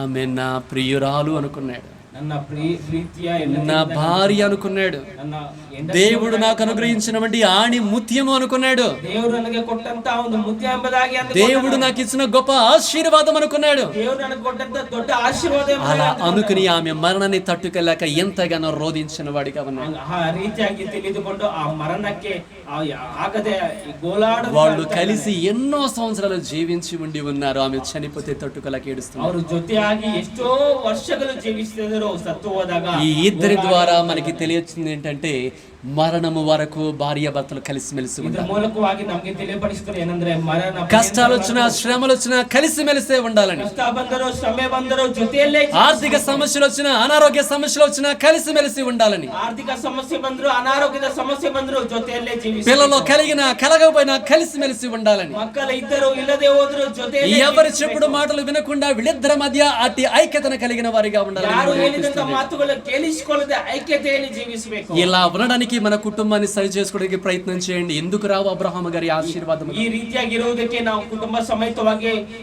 ಕಷ್ಟಪಡಬೇಕು. ಏನಕ್ಕೆ ಆಶೀರ್ವಾದ ಬರೋದಿಲ್ಲ? బైబిల్లో ఒక మాట చక్కగా రాయబడి ఉండి ఉన్నది. ಪರಿಶುದ್ಧ ಗ್ರಂಥದಲ್ಲಿ ಒಂದು ಮಾತು ಚೆನ್ನಾಗಿ అబ్రహామును బట్టి నిన్ను ఆశీర్వదించెదను అంటున్నాడు దేవుడు. ಅಬ್ರಾಮನ ಕುರಿತಾಗಿ ನಿನ್ನನ್ನು ಆಶೀರ್ವಾದ అబ్రహాము గారి కుటుంబాన్ని బట్టి మనల్ని ఆశీర్వదిస్తాడు. ಅಬ್ರಾಮನ ಕುಟುಂಬದ ಕುರಿತಾಗಿ ఎందుకు మనము కూడా ఆ యొక్క కుటుంబం వలె ఉండాలని ఎంతగానో రూపాంతరము చెందడానికి ప్రయత్నం చేస్తున్నాము. కాబట్టి దేవుడు మన కుటుంబాన్ని కూడా దీవించేవాడిగా ఉంటాడు. ಯಾಕಂದ್ರೆ ಅಬ್ರಾಮನ ಕುಟುಂಬವಾಗಿ ನಾನು ಜೀವಿಸಬೇಕಂತ ಪ್ರಯತ್ನ ಮಾಡ್ತಿರೋದ್ರಿಂದ ನಮ್ಮನ್ನು ಸಹ ಆಶೀರ್ವಾದ ಮಾಡ್ತಾನೆ. భర్తను బట్టి భార్య, భార్యను బట్టి భర్త, భార్య భర్తల బట్టి బిడ్డలను దేవుడు ఎంతగానో దీవించేవాడిగా ఉండని బైబిల్ చెబుతూ ఉంది. ಕುರಿತಾಗಿ ಹೆಂಡತಿಯ ಕುರಿತಾಗಿ ಗಂಡ ಮತ್ತೆ ಗಂಡ ಹೆಂಡತಿಯರ ಕುರಿತಾಗಿ ಮಕ್ಕಳು ಎಲ್ಲರನ್ನು ಕೂಡ ಆಶೀರ್ವಾದ వారిద్దరూ ఐక్యత కలిగి జీవించడం ద్వారా వారికి పుట్టినటువంటి బిడ్డ గొప్పవాడిగా ఉన్నట్లు మనం చూస్తా ఉండి ఉన్నాం. ಒಬ್ಬರಿಗೊಬ್ಬರು ಐಕ್ಯತೆಯಿಂದ ಜೀವಿಸುವಾಗ ಹುಟ್ಟುವಂತ ಮಗು ಕೂಡ ಎಷ್ಟೋ ಉತ್ತಮವಾಗಿ ಹುಟ್ಟಿದ భార్య భర్తలు కలిసిమెలిసి ఉండవలసిన రీతిగా ఉండి ఉన్నప్పుడు వారికి ఇచ్చే సంతానం ఎంతో శ్రేష్టమైనటువంటి గొప్ప సంతానముగా ఉంటదని బైబిల్ చెబుతుంది. ಹೆಂಡತಿಯರು ಜೀವಿಸುವ ವಿಧವಾಗಿ ಜೀವಿಸುವಾಗ ಅವರು ಕೊಡುವಂತ ಸಂತಾನವು ಎಷ್ಟೋ ಉತ್ತಮವಾಗಿರ್ತದೆ ಎಂಬುದು ವಾಕ್ಯ ಕೂಡ ಹೇಳ್ತದೆ. కాబట్టి మరణము వరకు కలిసిమెలిసి ఉండాలి. ಮರಣ ಪರ್ಯಂತರವರೆಗೂ ಕೂಡ ಜೊತೆಯಲ್ಲೇ ಇರಬೇಕು. ఏంటి ఎవడైనా వచ్చి చెబితే ఆ మాటలు మనం వినకూడదు. ಯಾರು ಬಂದು ಹೇಳಿದ್ರು ಕೂಡ ಆ ಮಾತನ್ನು ಕೇಳಿಸಿಕೊಳ್ಳಬಾರದು. ఎంతగానో మీ అమ్మ వచ్చి మంచి కోడలు కాదరా వదిలిపెట్టే అందనుకో. ಎಷ್ಟೋ ನಿಮ್ಮ ತಾಯಿ ಬಂದು ಒಳ್ಳೆ ಸೊಸೆ ಎಲ್ಲ ಬಿಟ್ಟು ಬಿಡು ಎಂಬುದಾಗಿ ಹೇಳಿದ್ರೆ అమ్మా నిన్ను ఒడిచిపెట్టేసి ఆమెని హత్తుకుని ఎంతో కాలం అయిపోయింది, ఇంక ఈమెనే హత్తుకుని ఉంటానని చెప్పాలి. ನೀನು ಬಿಟ್ಟು ಆಕೆಯನ್ನು ನಾನು ಹತ್ತುಕೊಂಡಿದ್ದೇನೆ ಎಷ್ಟೋ ಕಾಲ ಆಕೆಯೊಟ್ಟಿಗೆ ಜೀವಿಸಬೇಕು. లేదంటే కూతురుతో వచ్చి అమ్మా ఇంకా వాడు నిన్ను చూసుకోలేళ్ళమ్మా, వాడు నిన్ను పోషించలేళ్ళమ్మా, రామ్మా నేను చూసుకున్నానని చెప్పాడు అనుకోండి. అమ్మా నేను ఎప్పుడో ఆయనతో పాటు ముడిపెట్టబడి ఉన్నాను, ఇంకా నేను రాను, ఏమైనా కూడా తనతోనే ఉంటానని చెప్పే విధముగా ఉండాలి. ಇಲ್ಲ ಮಗಳ ಬಳಿ ಬಂದು ತಾಯಿ ಬಂದು ಅವನಿನ್ನ ಚೆನ್ನಾಗಿ ನೋಡಿಕೊಳ್ಳಲ್ಲ ನೀನು ಬಂದುಬಿಡು ಎಂಬುದಾಗಿ. ఎందుకంటే ఇప్పుడు కుటుంబ వ్యవస్థలను చెడగొడుతున్నది పక్క వాళ్ళు. ಯಾಕಂದ್ರೆ ಆ ಕುಟುಂಬ ವ್ಯವಸ್ಥೆಯನ್ನು ಕೆಡಿಸುತ್ತಿರುವುದೇ ಪಕ್ಕದಲ್ಲಿರುವವರು. కాబట్టి చెడు మాటలు పక్క వారి మాటలు మనం వినకూడదని బైబిల్ చెప్తుంది. ಕೆಟ್ಟ ಮಾತುಗಳಾಗಲಿ ಪಕ್ಕದಲ್ಲಿರುವ ಮಾತುಗಳಾಗಲಿ ಕೇಳಬಾರದಾಗಿ. రెండవ దానిలోనికి త్వరగా మనం వెళ్ళిపోదాం. ಎರಡನೇದಾಗಿ ನಾವು ಬೇಗ ಹೋಗೋಣ. ఇప్పుడు ఇస్సాకు గారి గురించి మనం చూద్దాము. ಈಗ ಇಸಾಕರ ಕುರಿತಾಗಿ ನಾವು ನೋಡಿಕೊಳ್ಳೋಣ. ఎంతగానో ఇస్సాకు గారికి దేవుడు తన ప్రణాళిక ద్వారా మంచి భార్యని తీసుకొచ్చిన వాడిగా ఉన్నాడు. ಎಷ್ಟೋ ಆಳವಾಗಿ ದೇವರ ಚಿತ್ತಾನುಸಾರವಾಗಿ ತನಗೆ ಒಂದು ಭಾಗ್ಯಸ್ವಾಮಿಯನ್ನು ದೇವರು ఎంతగానో తెలుగు ప్రశాంత్ యొక్క పెళ్లిలో ఈ మాటలు చెప్పి ఉండి ఉన్నాను. ಎಷ್ಟೋ ತೆಲುಗು ಪ್ರಶಾಂತ್ ಒಂದು ಮದುವೆಯಲ್ಲಿ ಈ ಮಾತನ್ನ ఎంతగానో కష్టపడే భార్యని దేవుడు తీసుకొచ్చాడు. ಎಷ್ಟೋ ಕಷ್ಟಪಡುವಂತ తన ఇంటి వారి కొరకు కష్టపడే భార్య. ಅವರ ಮನೆಗೋಸ್ಕರ ಕಷ್ಟಪಡುವ. మొన్న కూడా ఇదే కదా మనం నేర్చుకుని ఉన్నది. ఎంతగానో ఈ యొక్క రెబ్కా గారు తన యొక్క తండ్రి కుటుంబంలో కష్టపడి పనిచేసేదిగా ఉండి ఉన్నదని. ಈಗ ರಿಬ್ಕಾ ಅವರ ಮನೆಯಲ್ಲಿ ಕಷ್ಟಪಟ್ಟು ಕೆಲಸ ಮಾಡುವವಳಾಗಿದ್ದಾಳೆ ಎಂಬುದಾಗಿ. వీరిద్దరి యొక్క వివాహము దేవుని ప్రణాళికను బట్టి జరిగింది. మార్గములు సరళము చేయబడింది. ఆటంకాలు రాకుండా ఘనముగా వివాహం జరిగి ఉండి ఉన్నది. ಇಬ್ಬರ ಮದುವೆ ಕೂಡ ಚೆನ್ನಾಗಿ ದೇವರ ಚಿತ್ತಾನುಸಾರವಾಗಿ ನಡೆಯಿತು. ಯಾವುದೇ ಅಡ್ಡಿಗಳು ಬರದ ಹಾಗೆ ಅದು ನಡೆಯಲ್ಪಟ್ಟಿದೆ. వీరిద్దరి గురించి ఎక్కువ మాటలు రాయబడలేదు, కానీ రాయబడినటువంటి కొన్ని మాటలలో నేను ఒక శ్రేష్టమైనటువంటి మాటను మీతో పంచుకోవాలనుకుంటూ ఉండి ఉన్నాను. ಇಬ್ಬರ ಕುರಿತಾಗಿ ಹೆಚ್ಚಿಗೆ ಏನು ಮಾತನಾಡಲಿಲ್ಲ, ಅದೇ ಮಾತನಾಡಿದಂತ ಕೆಲವು ಮಾತುಗಳಲ್ಲಿ ఆదికాండము 26వ అధ్యాయము 8వ వచనాన్ని ఒకసారి చదవండి. ಆದಿಕಾಂಡ 26 8ನೇ ವಚನವನ್ನು ನೋಡಿ. Genesis chapter 26 verse 8. అక్కడ అతడు చాలా దినములు ఉండిన తరువాత ఫిలిస్తీయుల రాజైన అబీమెలెకు కిటికీలో నుండి చూచినప్పుడు ఇస్సాకు తన భార్య అయిన రిబ్కాతో సరసమాడుట కనబడెను. ఏంటండి? ఎంతగానో ఇక్కడ ఇస్సాకు గారు తన భార్య అయినటువంటి రిబ్కా గారితో సరసమాడటము కనపడుతూ ఉన్నదని బైబిల్ చెబుతూ ఉన్నది. ಇಲ್ಲಿ ಇಸಾಕನು ರಿಬ್ಕಾ ಒಟ್ಟಿಗೆ ಸರಸಾಡುವುದನ್ನು ವಾಕ್ಯದಲ್ಲಿ ನೋಡಿಕೊಳ್ಳುತ್ತೇವೆ. అంటే వీళ్ళిద్దరు ఎంత ప్రేమగా ఉన్నారు అనేది ఇక్కడ కనపడుతూ ఉన్నది. ಅವರು ಎಷ್ಟು ಪ್ರೀತಿಯಿಂದ ಇದ್ದಾರೆ ಎಂಬುದನ್ನು ನೋಡಿಕೊಳ್ಳುತ್ತೇವೆ. తప్పుడు ఆలోచనతో తప్పుడు ఉద్దేశాలతో దీన్ని అర్థం చేసుకోకూడదు, ఇలా అనుకోకూడదు. మనము ತಪ್ಪಿನ ರೀತಿಯಲ್ಲಿ ನೀವು ಈ ಒಂದು ವಾಕ್ಯವನ್ನು ಅರ್ಥ ಮಾಡಿ వారిద్దరి మధ్య ఎలా ప్రేమ అనేది ఉండి ఉన్నది అనేది మనము తెలుసుకోవాలి. ಅವರಿಬ್ಬರ ಮಧ್ಯದಲ್ಲಿ ಎಷ್ಟು ಪ್ರೀತಿ ಆಳವಾಗಿ ಇದೆ ಎಂಬುದಾಗಿ తన భార్యతో ఎంతగా సంతోషముగా ఇస్సాకు గారు గడుపుతున్నాడు అనేది మనం తెలుసుకోవాలి. ಇಸಾಕನು ತನ್ನ ಹೆಂಡತಿಯೊಟ್ಟಿಗೆ ಎಷ್ಟು ಸಂತೋಷವಾಗಿ ಸಮಯ రిబ్కా గారు తన యొక్క భర్తతో ఎంత సంతోషముగా గడుపుతున్నది అనేది మనం ఇక్కడ చూడాలి. ರಿಬ್ಕಾ ಕೂಡ ತನ್ನ ಗಂಡನೊಟ್ಟಿಗೆ ಎಷ್ಟು ಸಂತೋಷವಾಗಿ వారిద్దరి మధ్య ఉన్నటువంటి ప్రేమను గురించే మనము తెలుసుకునే విధముగా మనము ఉండాలి. ಅವರಿಬ್ಬರ ಮಧ್ಯದಲ್ಲಿ ಇರುವಂತ ಪ್ರೀತಿಯನ್ನು ನಾವು దీని గురించి ತಿಳಿದುಕೊಳ್ಳಬೇಕು. పరిశుద్ధమైన గ్రంథము చాలా స్పష్టముగా చెబుతూ ఉండి ఉన్నది. ಪರಿಶುದ್ಧ ಗ್ರಂಥ ತುಂಬಾ ಸ್ಪಷ್ಟವಾಗಿ ನಮಗೆ ಹೇಳ್ತಾ ಇದೆ. ప్రతి ఒక్కరు కూడా సామెతల గ్రంథము ఎంతగానో 5వ అధ్యాయము 18 నుంచి 20వ వచనం వరకు చదవండి. సామెతలు, ప్రొవెర్బ్స్ చాప్టర్ 5 వర్స్ 18 to 20. ಜ್ಞಾನೋಕ್ತಿಗಳು 5ನೇ ಅಧ್ಯಾಯ 18 ರಿಂದ 20. త్వరగా. నీ ఓట దీవెన నందును, నీ యవ్వన కాలపు భార్య యందు సంతోషించుము. ఆమె అతి ప్రియమైన లేడి, అందమైన దుప్పి. ఆమె రొమ్ము వలన నువ్వు ఎల్లప్పుడూ తృప్తి నొందుచుండుము. ఆమె ప్రేమ చేత నిత్యము బద్ధుడవయ్యుండుము. ఆగమ్మ, తర్వాత మళ్ళీ చదువుతో. ఇక్కడ ఏమంటున్న వాడిగా ఉన్నాడు, నీ యవ్వన కాలపు భార్య యందు సంతోషించుము అంటున్న వాడిగా ఉన్నాడు దేవుడు. యవ్వన కాలದ పత్నిಯಲ್ಲಿ ఆనందించు ಎಂಬುದಾಗಿ ಹೇಳ್ತಾ ಇದ್ದಾನೆ. నేను అనేక మార్లు చెప్పి ఉన్నాను, వాక్యము కొంత ఇచ్చట కొంత అచ్చట ఉండి ఉన్నది.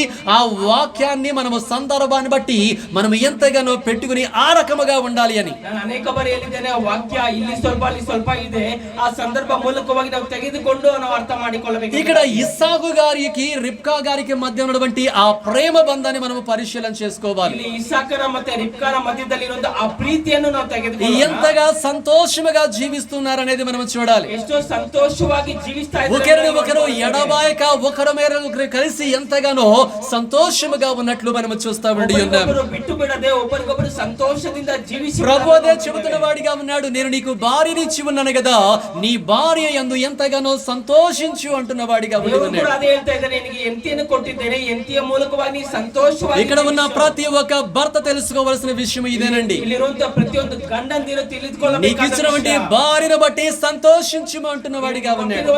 ಎಂತಿಯ ಕುರಿತಾಗಿ ನೀನು ಸಂತೋಷ. మనము గడిచిన దినాల్లో కూడా మనము చూస్తున్నాము, నీ నడకైనా నీ పడకైనా నీ భార్యతోనే నీ భర్తతో మాత్రమే ఉండాలని తెలుసుకొని ఉన్నాము. ನಡವಳಿಕೆ ಆಗಲಿ, ನಿನ್ನ ಒಂದು ಹಾಸಿಗೆ ಆಗಲಿ, ನಿನ್ನ ಹೆಂಡತಿಯೊಟ್ಟಿಗೆ ಕೂಡ ನೀನು ಹಂಚಿಕೊಳ್ಳಬೇಕೆಂಬುದಾಗಿ ಹೇಳ್ತಾ ಇದ್ದಾರೆ. నీ సంతోషము ఎక్కడ ఉండి ఉన్నది? ನಿನ್ನ ಸಂತೋಷವು ಎಲ್ಲಿ నీ ಇದೆ? భార్య యొద్ద ఉండి ఉన్నది. ನಿನ್ನ ಹೆಂಡತಿಯ ಬಳಿ ಇದೆ. నీ సంతోషము ఎక్కడ ఉండి ఉన్నది? ನಿನ್ನ ಸಂತೋಷ ಎಲ್ಲಿ నీ ಇದೆ? భర్త దగ్గర ఉండి ఉన్నది. ನಿನ್ನ ಗಂಡನ ಬಳಿ మీ ಇದೆ. ఇద్దరి మధ్య అట్టి సంతోషాన్ని దేవుడు పెట్టిన వాడిగా ఉండి ఉన్నాడు. ಇಬ್ಬರ ಮಧ್ಯದಲ್ಲಿ ಸಂತೋಷವು ದೇವರಿಗೆ. మీరిద్దరు కూడా ఒకరిని ఒకరు ప్రేమించుకోగలిగిన రీతిగా ఉన్నట్లయితే ఆ యొక్క సంతోషంలో ఎల్లప్పుడూ కూడా ఉండివారిగా ఉంటారని బైబిల్ చెబుతూ ఉండి ఉన్నది. ಪ್ರೀತಿ ಮಾಡುವವರಾಗಿದ್ರೆ ಆ ಒಂದು ಸಂತೋಷದಲ್ಲಿ ಯಾವಾಗಲೂ ಕೂಡ ನೀನು ನಡೆಯುವವರಾಗಿರ್ತೀಯ. నీ భార్య అందమైన లేడీ అంటున్న వాడిగా ఉండి ఉన్నాడు. ಓ ನಿನ್ನ ಹೆಂಡತಿ ಆ ಜಿಂಕಿ ಅಂತಿರುವಂತ అందమైనటువంటి దుప్పి అంటున్న వాడిగా ఉండి ఉన్నాడు. ಅಂದವಾದ ಒಂದು ದುಪ್ಪಿ ಎಂಬುದಾಗಿ ಹೇಳ್ತಾರೆ. కాబట్టి ఆమె రొమ్ము వలన ఎంతగానో ఆనందపడు అంటున్న వాడిగా ఉండి ఉన్నాడు. ಆಕೆಯ ನೈಸುಗಳಲ್ಲಿ ನಿನ್ನ ಒಂದು ಸರ್ವ ఎల్లప్పుడు కూడా ఆమెను బట్టి తృప్తి చెందుతూ ఉండు అంటున్న వాడిగా ఉండి ఉన్నాడు. ಕೂಡ ಆಕೆಯ ಕುರಿತಾಗಿ ನೀನು ಸಂತೋಷ ಪಡ್ತಾನೇ ಇರು. భార్యాభర్తలు ఎల్లప్పుడు కూడా కలిసిమెలిసి ఉండే విధముగా ఉండాలి. ಅಂತೀರಿ ಯಾವಾಗಲೂ ಕೂಡ ಜೊತೆಯಲ್ಲಿ. అందుకొరకే హెబ్రీయులకు రాసిన పత్రికలో దేవుడు చాలా స్పష్టంగా చెప్పిన వాడిగా ఉండి ఉన్నాడు. ಅದಕ್ಕಾಗಿ ಎಬ್ರಿಯ ಪುಸ್ತಕದಲ್ಲಿ ಸ್ಪಷ್ಟವಾಗಿ ಬರೆಯಲ್ಪಟ್ಟಿದೆ. వివాహము అన్ని విషయములలో ఘనమైనదిగాను పాన్పు నిష్కల్మషమైనదిగాను ఉండాలని దేవుడు చెబుతున్న వాడిగా ఉండి ఉన్నాడు. ಎಲ್ಲ ವಿಷಯದಲ್ಲಿ ಘನವಾಗಿಯೂ ನಿಷ್ಕಲ್ಮಶವಾಗಿಯೂ ಇದೆ ಎಂಬುದಾಗಿ ವಾಕ್ಯ ಹೇಳ್ತಾ ಇದೆ. భార్యాభర్తలు కలిసి జీవించేది పరిశుద్ధమైనది. ಗಂಡ ಹೆಂಡತಿಯರು ಇಬ್ಬರು ಜೊತೆಯಲ್ಲಿ ಇರುವುದು ಪರಿಶುದ್ಧವಾದದ್ದು. దానికి దూరముగా ఎప్పుడు కూడా ఉండకూడదండి. ಅದಕ್ಕೆ ದೂರವಾಗಿ ಯಾವಾಗಲೂ ಕೂಡ ಇರಬಾರದು. అర్థమవుతా ఉండి ఉన్నదా? ఆ బంధానికి ఎంతగానో కట్టుబడిన వారిగా ఉండాలి. ಆ ಒಂದು ಬಂಧಕ್ಕೆ ಯಾವಾಗಲೂ ಕೂಡ కట్టుబట్టవరాగిరಬೇಕು. నేను అంతకు ముందు కూడా చెప్పి ఉండి ఉన్నాను, ప్రార్థించే విషయంలో మాత్రమే కొంతకాలం ఇద్దరి యొక్క ఒడంబడికను బట్టి ఎడబాయటం అంటే ఆ కాసేపు ఉండాలని చెప్పి ఉండి ఉన్నాను. ಪ್ರಾರ್ಥಿಸುವಂತ ಸಮಯದಲ್ಲಿ ಮಾತ್ರನೇ ಆ ಒಂದು ಸಮಯವನ್ನು ಮಾತ್ರ ನೀವು మిగతా ఎప్పుడు కూడా వాళ్ళిద్దరు కూడా కలిసి మెలిసి ఉండాలని చెబుతున్న వాడిగా ಯಾವಾಗಲೂ ಕೂಡ ಜೊತೆಯಲ್ಲೇ ಇರಬೇಕೆಂಬುದಾಗಿ ఇస్సాకు గారు గాని రిబ్కా గారు గాని దీవెనపడడానికి గల కారణం ఏంటంటే ఒకరిని ఒకరు సంతోష పెట్టుకుంటూ ఒకరిని ఒకరు ఆనందింప చేసుకుంటూ దేవుని యొక్క వాక్యానికి లోబడి జీవించారు కాబట్టి దేవుడు వారిని దీవించిన వాడిగా ఉన్నాడు. ಇಸಾಕ ಮತ್ತು ರಿಬ್ಕಾ ಅವರ ಜೀವಿತದಲ್ಲಿ ಕೂಡ ಒಬ್ಬರಿಗೊಬ್ಬರು ಸಂತೋಷದಿಂದ ಒಬ್ಬರಿಗೊಬ್ಬರು ಐಕ್ಯತೆಯಲ್ಲಿ ಜೀವಿಸಿದಿಂದಲೇ ಆ ದೇವರ ಆಶೀರ್ವಾದ. దేవుడు సంతోషించేది ఏంటో తెలుసండి, దేవుడు సంతోష పಡುವುದು నీ భార్యతో చక్కగా నువ్వు గడుపుతుంటే నిన్ను చూచి దేవుడు సంతోషపడతాడు. ಹೆಂಡತಿಯ ಬಳಿ ಚೆನ್ನಾಗಿರುವುದಾಗ ದೇವರು ನಿನ್ನನ್ನು ನೋಡಿ నీ భర్తతో సంతోషముగా గడుపుతుంటే దాన్ని బట్టి దేవుడు సంతోషిస్తాడు. ಗಂಡನೊಟ್ಟಿಗೆ ನೀನು ಸಂತೋಷವಾಗಿರುವುದಾಗ ಅದನ್ನು ನೋಡಿ ದೇವರು ఎందుకంటే వారిద్దరిని దేవుడు ఏకపరిచిన వాడిగా ఉన్నాడు. ದೇವರು ಅವರಿಬ್ಬರನ್ನು ಜೊತೆ దేవుడు వారిద్దరిని కూడా పరిశుద్ధపరిచిన వాడిగా ఉన్నాడు. ಅವರಿಬ್ಬರನ್ನು ಕೂಡ ಪರಿಶುದ್ಧಪಡಿಸಿ దేవుడు వారితో పాటు ఉండాలనుకుంటున్న వాడిగా ఉన్నాడు. ಒಟ್ಟಿಗೆ ಇರಬೇಕೆಂದು ಇಷ್ಟಪಡ್ತಾ ಇದ್ದಾರೆ. కాబట్టి ఇస్సాకు రిబ్కా గారి మధ్య ఉన్నటువంటి ఆ పటిష్టమైన బంధమే ఉండాలి.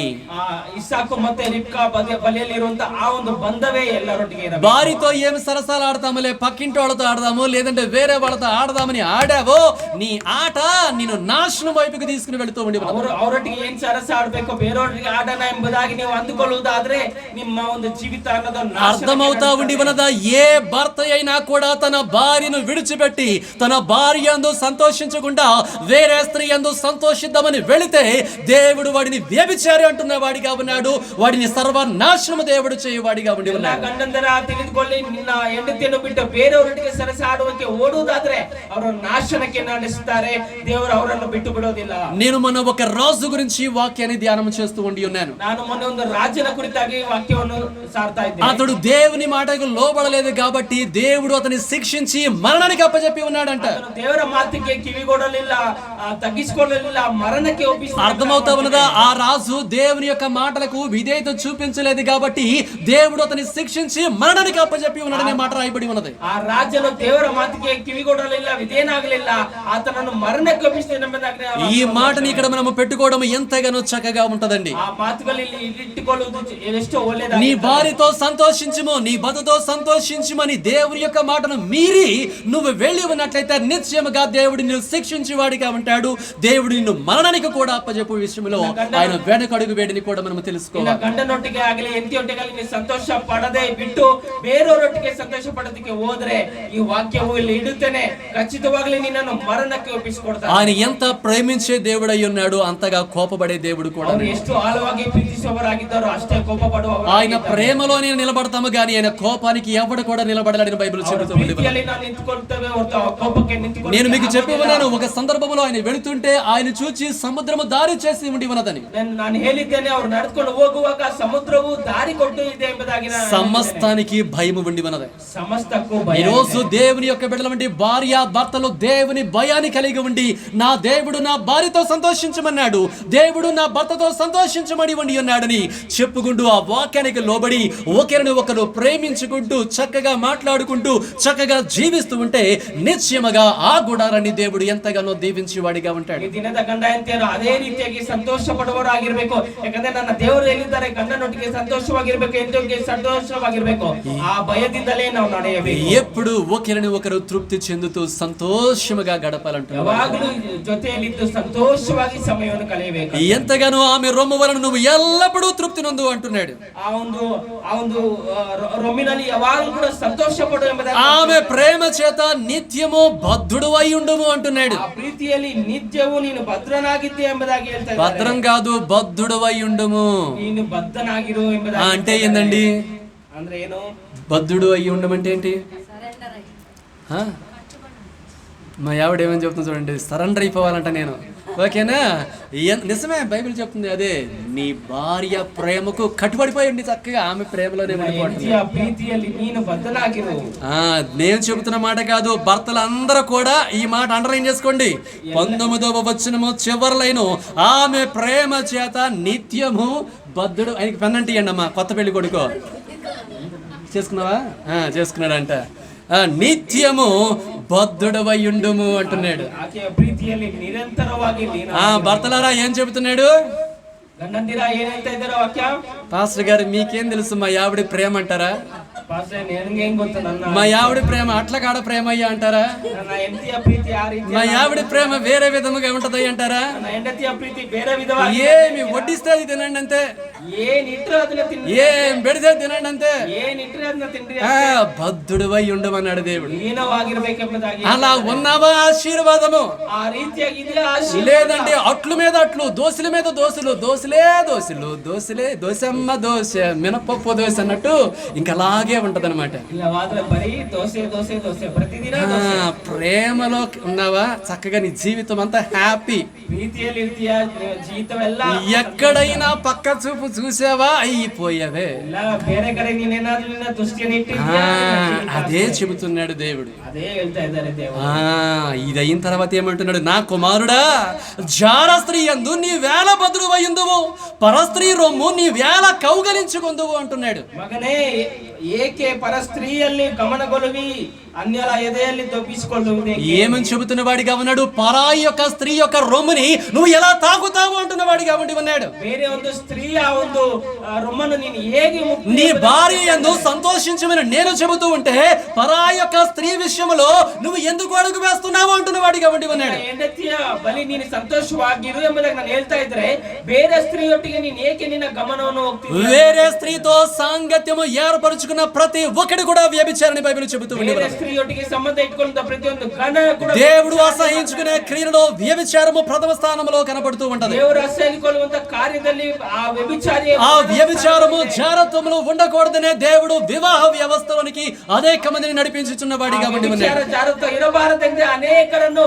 ವಿವಾಹಕ್ಕೆ ದೇವರು ನಡೆಸಿದ್ದಾರೆ. కాబట్టి భార్యాభర్తలు ఎప్పుడు కూడా సంతోషముగా గడిపే విధముగా ఉండాలి. ಯಾವಾಗಲೂ ಕೂಡ ಸಂತೋಷವಾಗಿ ಸಮಯ ಕಳೆಯಬೇಕು. అర్థమవుతా ఉండి ఉన్నదా?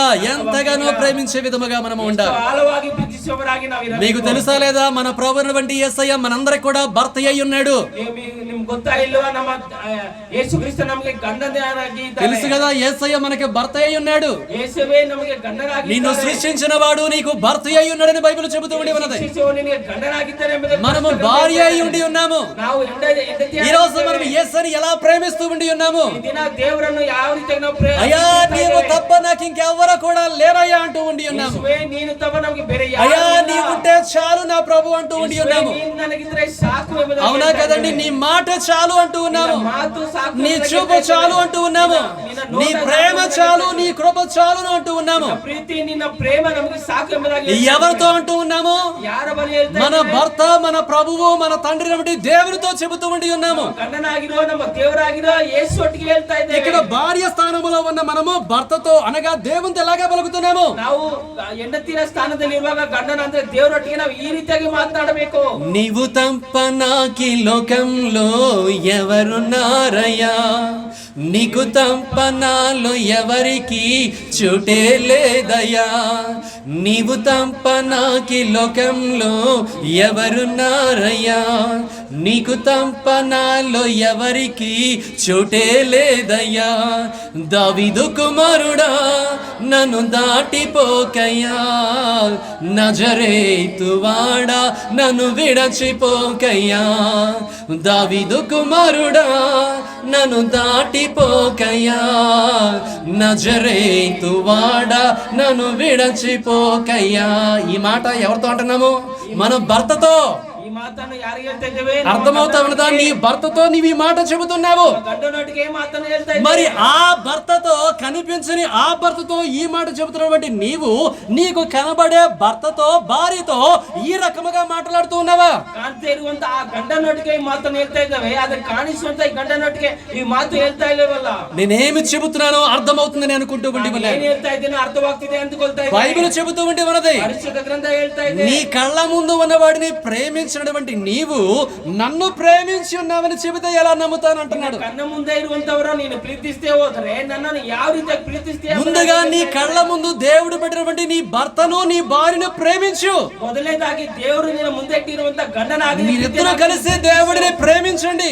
ಇವರಿಬ್ಬರು ಜೊತೆ అప్పుడు దేవుని యొక్క ఆశీర్వాదాలు మనము పొందుకుంటాము. ಆಗ ದೇವರ ಆಶೀರ್ವಾದವನ್ನು ಪಡೆದುಕೊಳ್ತೇವೆ. ఈ వాక్య ఉద్దేశము ఒకటే, ప్రతి ఒక్క భర్త భార్యను ఎంతగానో ప్రేమించాలి అని. ಪ್ರತಿಯೊಬ್ಬರು ತನ್ನ ಗಂಡ ಹೆಂಡತಿಯರನ್ನು ಎಷ್ಟು ಆಳವಾಗಿ ಪ್ರೀತಿಸಬೇಕು. ప్రతి భర్త తన భార్య విషయంలో ఎంతగానో జాగ్రత్తలు తీసుకుని జ్ఞానము కలిగి కోపరం చేయాలి. ಗಂಡ ಹೆಂಡತಿಯ ಕುರಿತಾಗಿ ಜಾಗರೂಕರಾಗಿ ಎಲ್ಲವನ್ನು ನೋಡಿ ప్రతి ఒక్క భర్త భార్య విషయంలో ఎంతగానో బద్ధుడుగా ఉండాలి అని. ಪ್ರತಿಯೊಂದು ಗಂಡನು ಆ ಒಂದು ಹೆಂಡತಿಯ ವಿಷಯದಲ್ಲಿ ಲೀನನಾಗಬೇಕು. అదే రీతిగా ప్రతి ఒక్క భార్య కూడా తన భర్తతోనే జీవించే విధముగా ఉండాలి. ಅದೇ ವಿಧంగా ಆ ಹೆಂಡತಿ ಕೂಡ ಆ ಗಂಡನೊಟ್ಟಿಗೆನೇ ಜೀವಿಸಬೇಕು. ఎంతగానో ఆ యొక్క భర్తకు విధేయత చూపించే విధముగా ఉండాలి అని. ఆಳವಾಗಿ ఆ ಗಂಡನಿಗೆ ವಿಧೇಯನಾಗಿ ಇರಬೇಕು. ఈ రకముగా ఒకరికి ఒకరు చక్కగా జీవించి ఉండి ఉన్నట్లయితే దేవుడు ఎంతగానో దీవించి వాడిగా ಈ ఉంటాడు. ವಿಧವಾಗಿ ಒಬ್ಬರಿಗೊಬ್ಬರು ಜೀವಿಸಿದರೆ ಎಷ್ಟೋ ಆಶೀರ್ವಾದವನ್ನು ఇస్సాకు గారు 100 ఫలమును పొందుకొనును అనే మాటలు మనం చూస్తా ఉండి ఉన్నాం. ಆ 100ರಷ್ಟು ಫಲವನ್ನು ಹೊಂದಿಕೊಂಡಿದ್ದಾರೆ ಎಂಬುದಾಗಿ ఎంత ఫలమండి? 100 ఫలము. ಆ 100ರಷ್ಟು నీ గుడారములోనికి అట్టి ఆశీర్వాదము రావాలి అంటే నీ భార్యతో నువ్వు అలాగే ప్రేమ బంధాన్ని కొనసాగించాలి. నీ భర్తతో ఆ ప్రేమ బంధాన్ని కొనసాగిస్తూ కలిసిమెలిసి ఒకరిని ఒకరు సంతోష పెట్టుకుంటూ ముందుకు సాగాలని దేవుడు చెబుతున్నాడు. ಆಶೀರ್ವಾದ ಬರಬೇಕಂದ್ರೆ ಅದೇ ರೀತಿಯಾದ 100ರಷ್ಟು ಪ್ರೀತಿಯನ್ನು ಗಂಡ ಹೆಂಡತಿಯ ಮಧ್ಯದಲ್ಲಿ ಇರಬೇಕು. భార్యకు భర్తకు ఎట్టి పరిస్థితుల్లో దూరముగా ఉండకూడదు. ಆ ಗಂಡ ಆಗಲಿ ಹೆಂಡತಿ ಆಗಲಿ ಯಾವುದೇ ರೀತಿಯಾಗಿ ದೂರ ಇರಬಾರದು. భార్యను భర్తను విడిచిపెట్టేసి వేరే వారితో సాంగత్యము ఏర్పరచుకోకూడదు. ಗಂಡ ಹೆಂಡತಿಯರನ್ನು ಬಿಟ್ಟು ಬೇರೆ ಒಂದು ಸಾಂಗತ್ಯ ಇಟ್ಟುಕೊಳ್ಳಬಾರದು. లేచిన దగ్గర నుంచి రోజు ఇలాంటి వార్తలే మనం వింటూ ఉండి ఉన్నాం. ದಿನದಿಂದ ದಿನ ಇದೇ ರೀತಿಯಾದ గడిచిన ఒక 10 సంవత్సరాల క్రితం భార్యని చంపిన భర్త అని చూస్తా ఉన్నాం. ಒಂದು ಕಾಲದಲ್ಲಿ ಆ ಒಂದು ಗಂಡನನ್ನು ಸಾಯಿಸಿದಂತ ఇప్పుడేమో చూస్తా ఉండి ఉన్నాము, ఎంతగానో ప్రియుడి కోసము భర్తను చంపిన భార్య అని చూస్తా ఉన్నాము. ಈಗ ಈ ದಿನಗಳಲ್ಲಿ ನಾವು ನೋಡೋದಾದ್ರೆ బాయ్ ఫ్రెండ్ ಗೋಸ್ಕರ ಸಾಯಿಸಿದಂತ సాతానుడు లోకములో ఎంత పని చేయుచున్నాడు అనేది తెలుసుకోవాలి. సాతానును ಎಷ್ಟು ఆಳವಾಗಿ ಕೆಲಸಗಳನ್ನು ఈ మాటలు మాట్లాడక కొంచెం కష్టంగా ఉన్నా కూడా క్రైస్తవ కుటుంబంలో నీవు నేను జాగ్రత్త పడి సాతానికి అవకాశం ఇవ్వకుండా మన గుడారాలని వాక్యము ద్వారా కట్టుకోవాలన్న ఉద్దేశాన్ని బట్టి దేవుని యొక్క ఆత్మ ద్వారా మీతో మాట్లాడుతూ ఉండి ఉన్నాను. ಮಾತನ್ನು ಕೇಳುವುದಕ್ಕೆ ತುಂಬಾ ಕಷ್ಟವಾದರೂ ಕೂಡ ಸಾತಾನನು ಎಷ್ಟೇ ನಮ್ಮನ್ನು ಆಳವಾಗಿ ಕಷ್ಟಪಟ್ಟಿದ್ರು ಕೂಡ ನಾವು ದೇವರ ವಾಕ್ಯವನ್ನು ಇಟ್ಟುಕೊಂಡು కాబట్టి భర్తలారా పరాయి వాడి యొక్క ముఖాలు చూస్తారా? ಗಂಡಂದಿರ ಬೇರೆಯವರ ಮುಖವನ್ನು ನೋಡ್ತೀರಾ? చూస్తారా? ನೋಡ್ತೀರಾ? చూసావా? వ్యభిచారమే. ನೋಡಿದ್ಯಾ? ಅದು ವ್ಯಭಿಚಾರವೇ. ఎంతగానో ఆడబిడ్డలారా చూస్తారా మగపిల్లల ముఖాలు? ಹೆಂಡತಿಯರೇ ಬೇರೆಯವರ ಮುಖವನ್ನು ನೋಡ್ತೀರಾ? లేదు లేదు, చూడకూడదు.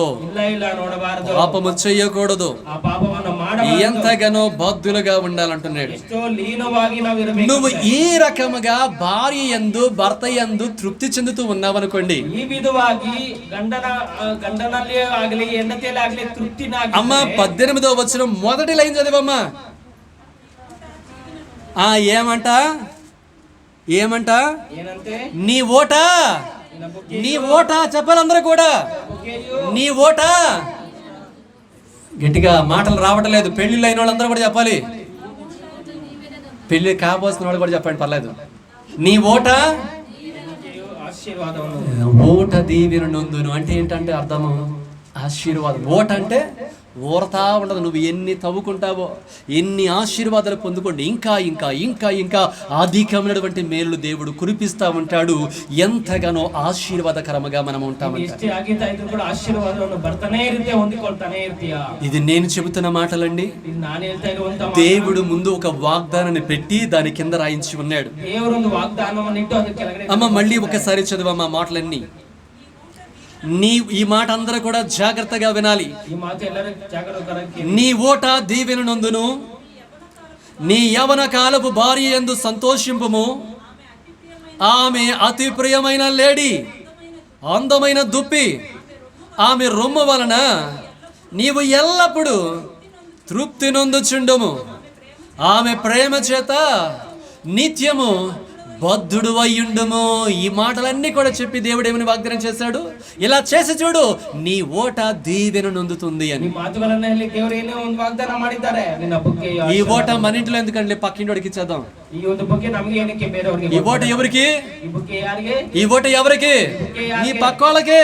ನಿನ್ನ ಪಕ್ಕದಲ್ಲಿ ఈ ఓట మీ పక్కోళ్ళకి. ನಿನ್ನ ಪಕ್ಕದಲ್ಲಿ ఈ ఓట మీ పక్క వాళ్ళకి. ಈ ಬಗ್ಗೆ ನಿನ್ನ ಪಕ್ಕದಲ್ಲಿ ಇರೋರಿಗೆ. ఎవరికి? ಯಾರಿಗೆ? నాకు చెవుడు వచ్చింది. నీకేనా? నీ ఓట నీతోనే ఉండాలంటే ಈ ಬಗ್ಗೆ ನಿನ್ನೊಟ್ಟಿಗೆ ಇರಬೇಕಂದ್ರೆ ఏం చేయాలి తమ్ముళ్ళు?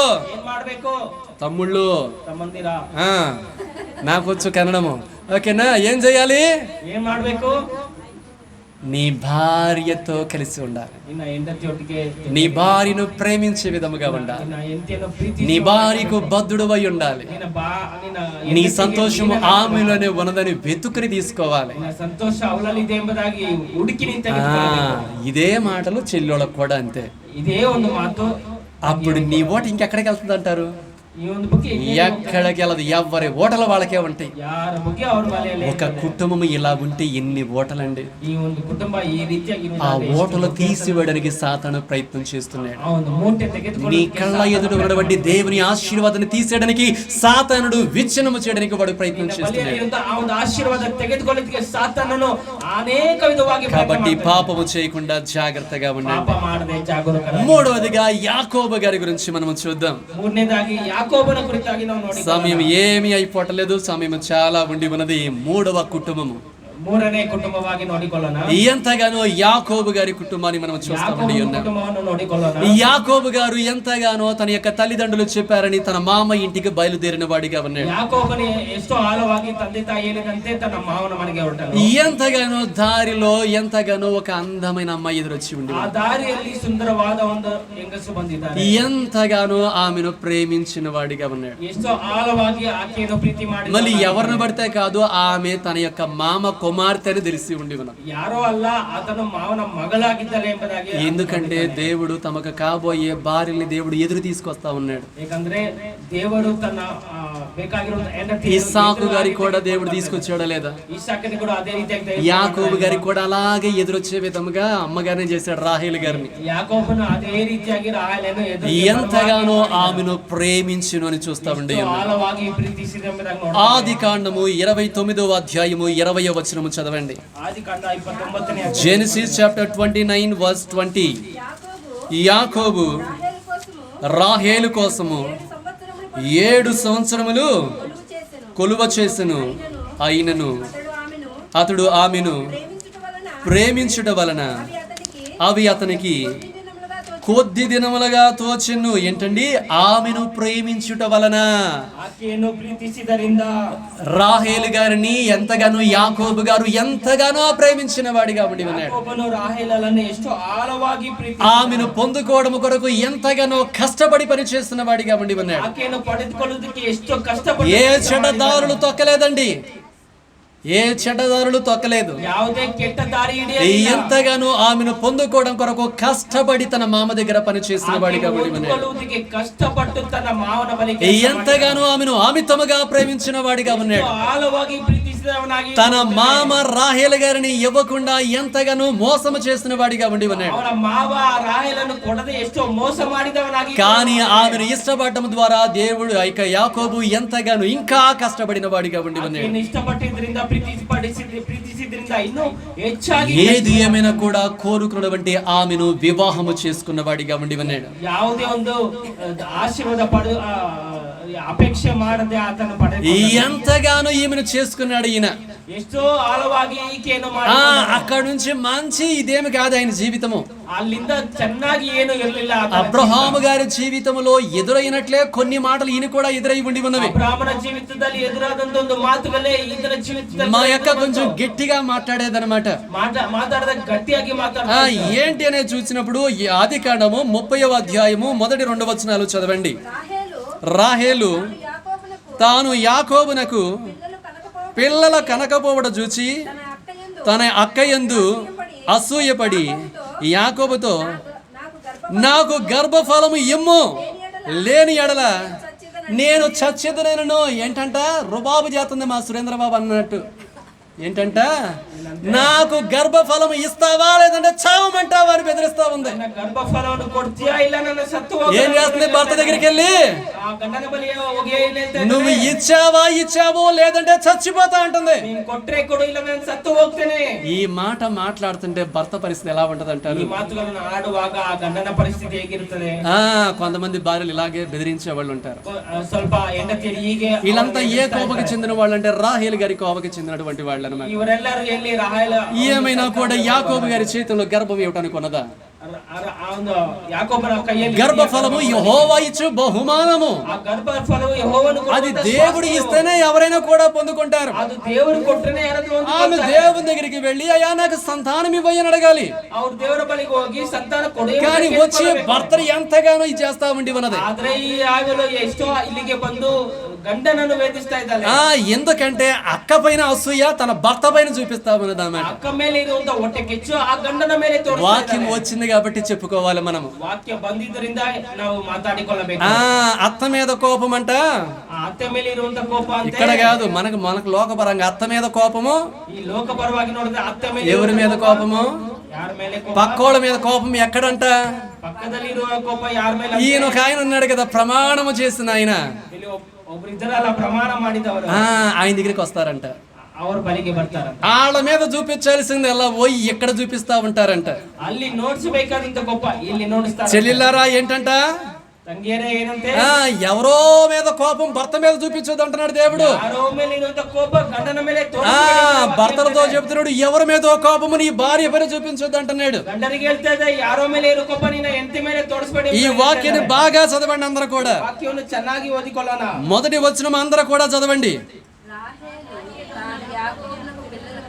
ఎవరు కనలేదు పిల్లల్ని? రాహేల్ గారే కనలా.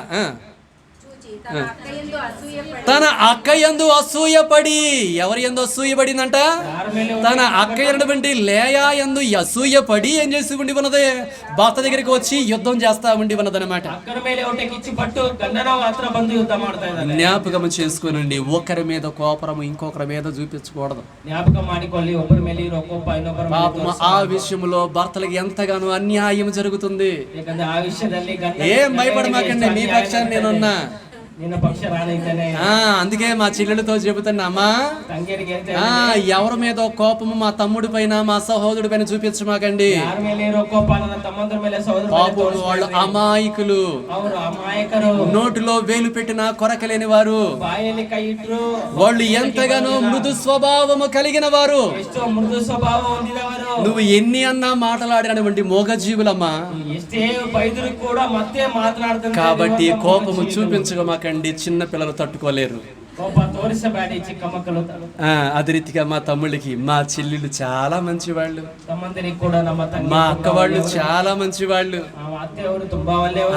ఎక్కడో కోపము తీసుకువచ్చి చెల్లెళ్ళ పైన, అక్కల పైన, సహోదరుల పైన చూపించదని దేవుడు చెబుతున్నాడు. అలా చూపించడం ద్వారా హృదయాలు గాయపరచబడతాయి. ఆ గాయము ఎంతగానో బాధ కలిగించే విధముగా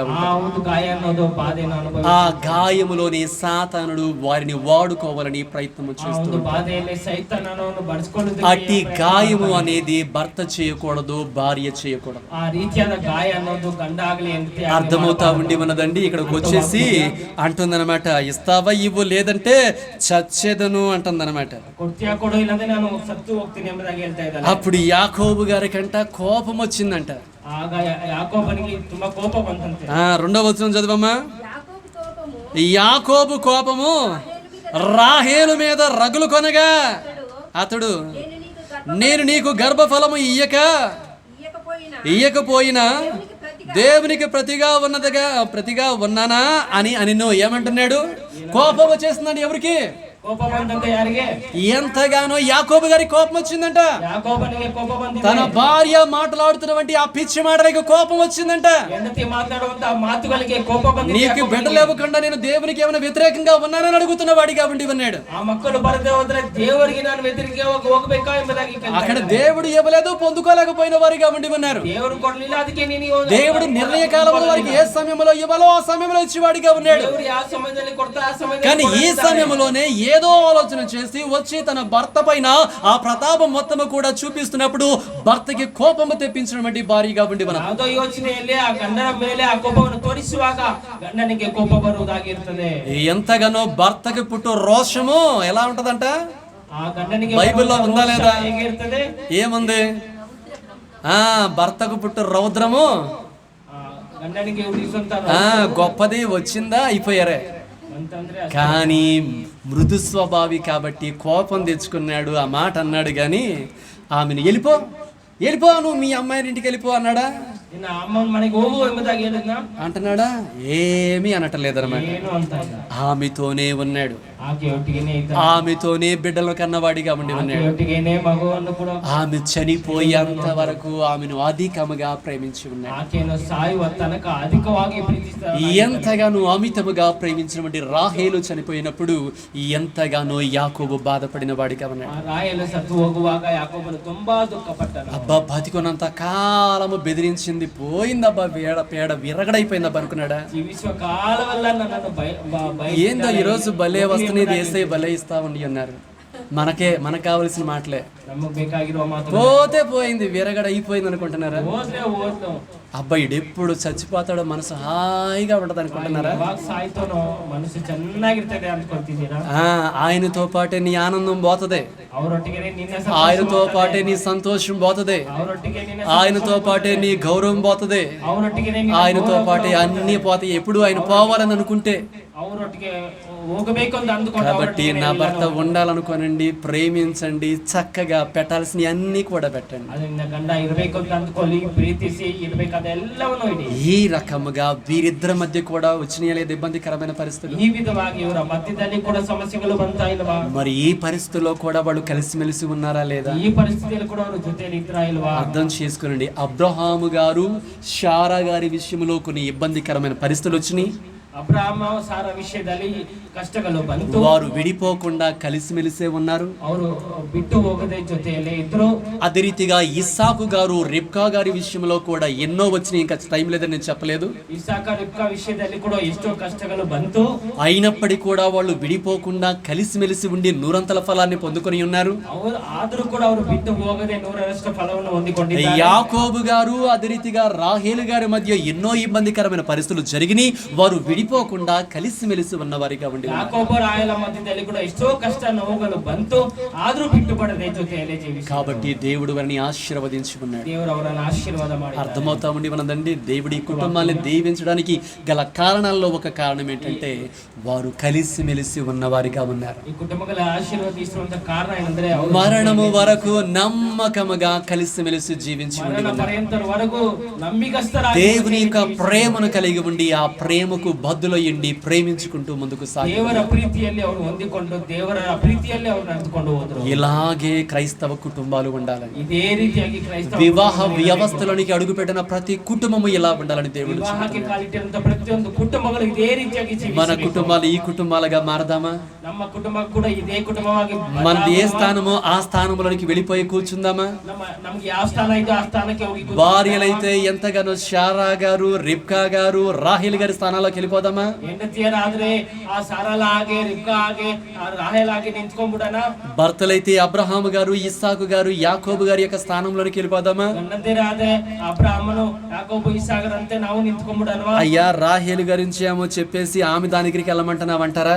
ಆ ರಾಯಲ್ ಬಗ್ಗೆ ಹೇಳಿ ಅವ್ರ ಬಗ್ಗೆ ಹೋಗೋಣ. రాహేలు గారిలో మంచి గుణాల గురించి నేను చెప్తున్నాను, ఇంక చెప్పలేదు, మీకు అవి ఉన్నాయి ఆమెలో. ಅವ್ರು ಒಳ್ಳೆ ಗುಣಗಳನ್ನು ಹೇಳ್ತಾ ಇದ್ದೇನೆ. కాబట్టి భర్తను బాధపట్టే గుణంలోనికి వెళ్ళి కూర్చోమని నేను చెప్పటల్లా. ಗಂಡನು ಬಾಧೆ ಪಡಿಸುವಂತ మా పాస్టర్ గారు ఎంతగానో రాహేలు గుణంలోనికి వెళ్ళి కూర్చోమని నేను చెప్పాడని చెప్పమాకండి. ರಾಯಲ ಗುಣಕ್ಕೆ ಹೋಗಿ ಕೂತ್ಕೊಂಡು ಎಂಬುದಾಗಿ ನಾನು ಹೇಳ್ತಾ ಇಲ್ಲ. మంచి గుణాల గురించి మాట్లాడుతున్నాను. ಒಳ್ಳೆ ಗುಣಗಳ ಕುರಿತಾಗಿ ನಾವು ఉందామా, వెళ్ళిపోదామా? భర్త స్థానంలోనికి భర్త, భార్య స్థానంలోనికి భార్య వెళ్ళిపోయి కూర్చుందామా లేదా? ಗಂಡ ಸ್ಥಾನದಲ್ಲಿ ಗಂಡರು ಹೆಂಡತಿ ಸ್ಥಾನ ఇద్దరు కూడా ఎదురెదురుగా కూర్చోనండి.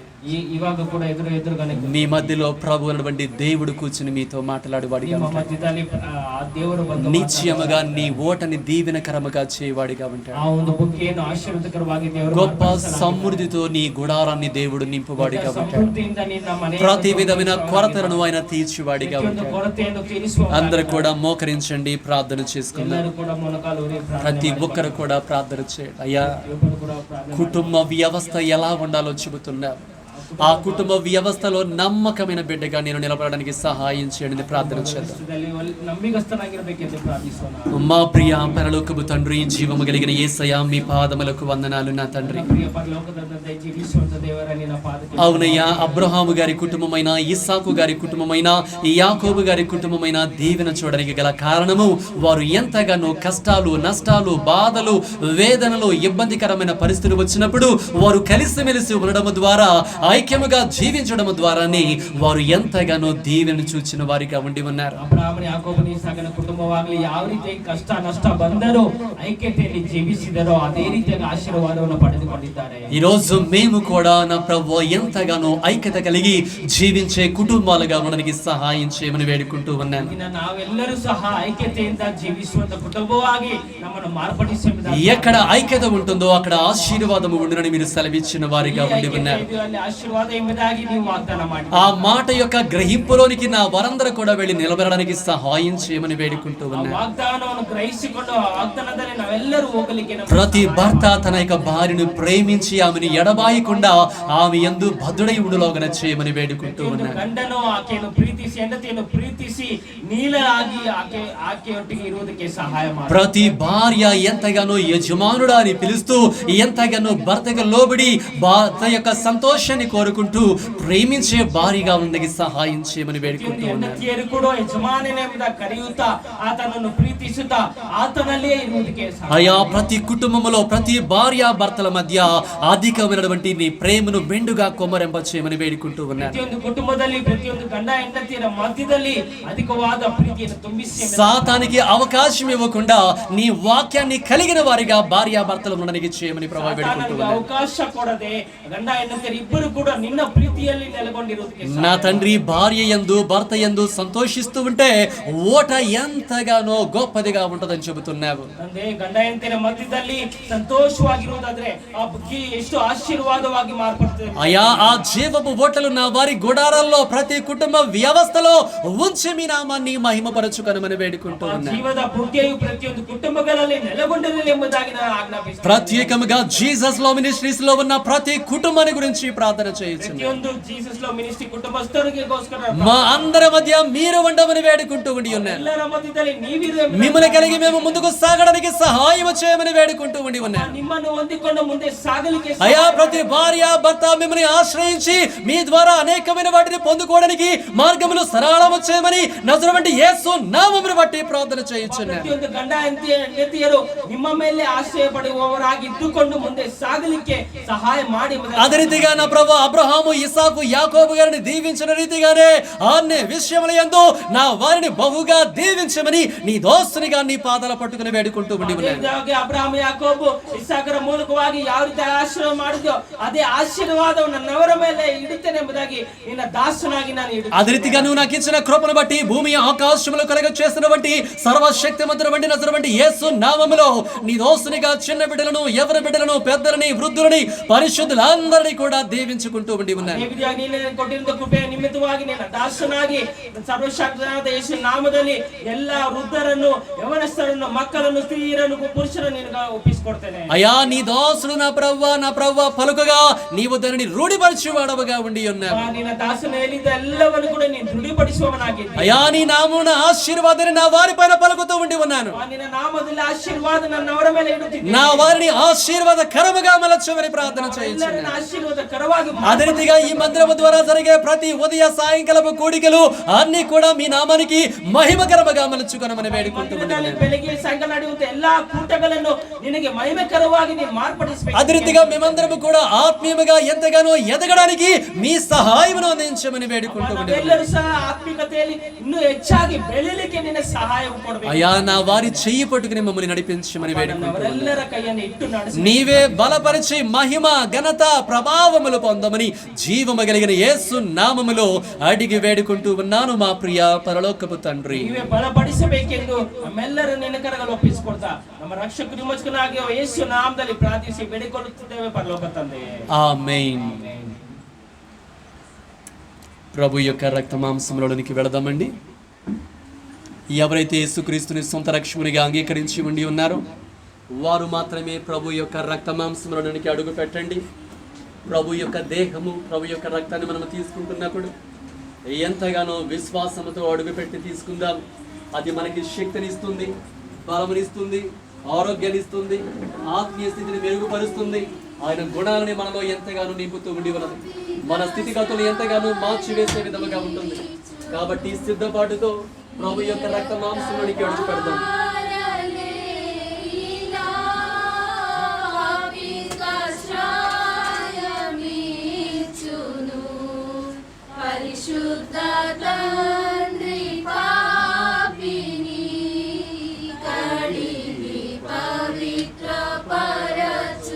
ఆయన రొట్టెను పట్టుకుని కృతజ్ఞతాస్తుతులు చెల్లించి ఎంతగానో విరిచి, ఇది మీ కొరకైన నా శరీరం, నన్ను జ్ఞాపకము చేసుకున్నకై దీనిని చేయుడని ఆనాడు ప్రభు అయిన యేసయ్య తన ప్రియమైన శిష్యులతో చెప్పి ఆయన చేతుల మీదుగా ఆయన యొక్క దేహాన్ని వారికి అనుగ్రహించి ఉన్నారు. ఈరోజు మనల్ని ప్రేమించినటువంటి దేవుడు, మన కొరకై శరీరాన్ని ధరించుకుని వచ్చినటువంటి దేవుడు, ఆ యొక్క నలుగుగొట్టబడిన శరీరాన్ని ఆయన యొక్క కరుణాహస్తాల మీదుగా ఇస్తూ ఉండగా ప్రార్థన ద్వారా విశ్వాసముతో ప్రభు శరీరాన్ని అందరము కూడా తీసుకుందాం. మా ప్రియ పరలోకపు తండ్రి, జీవము కలిగిన యేసయ్య, మీ పాదాలకు వందనాలు. మీరు అనుగ్రహించుచున్నటువంటి అమూల్యమైన ఈ దేహమును బట్టి కోట్ల కొలది వందనాలు చెల్లించుకుంటూ ఉన్నాను మా ప్రియ పరలోకపు తండ్రి. ఆమేన్.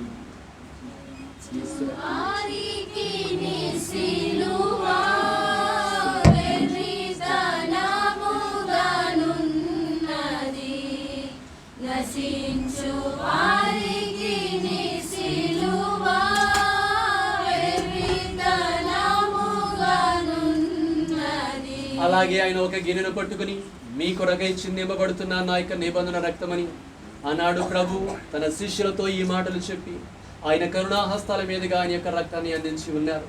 అదే గొప్ప దేవుడు ఈరోజు నిన్ను, నన్ను, మనందరినీ కూడా ప్రేమించి ఆ కలువరి శిలువలో నీ కొరకై, నా కొరకై చిందించిన బట్టి ఆ అమూల్యమైన రక్తాన్ని ఇస్తూ ఉండగా ప్రార్థన ద్వారా విశ్వాసముతో తీసుకుందాం.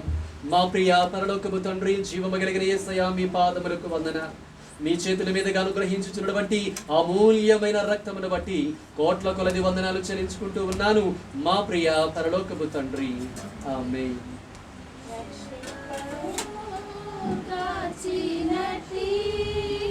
విలువైన రక్తము చేత నీ సిల్వలో కాచినట్టి, విలువైన రక్తము చేత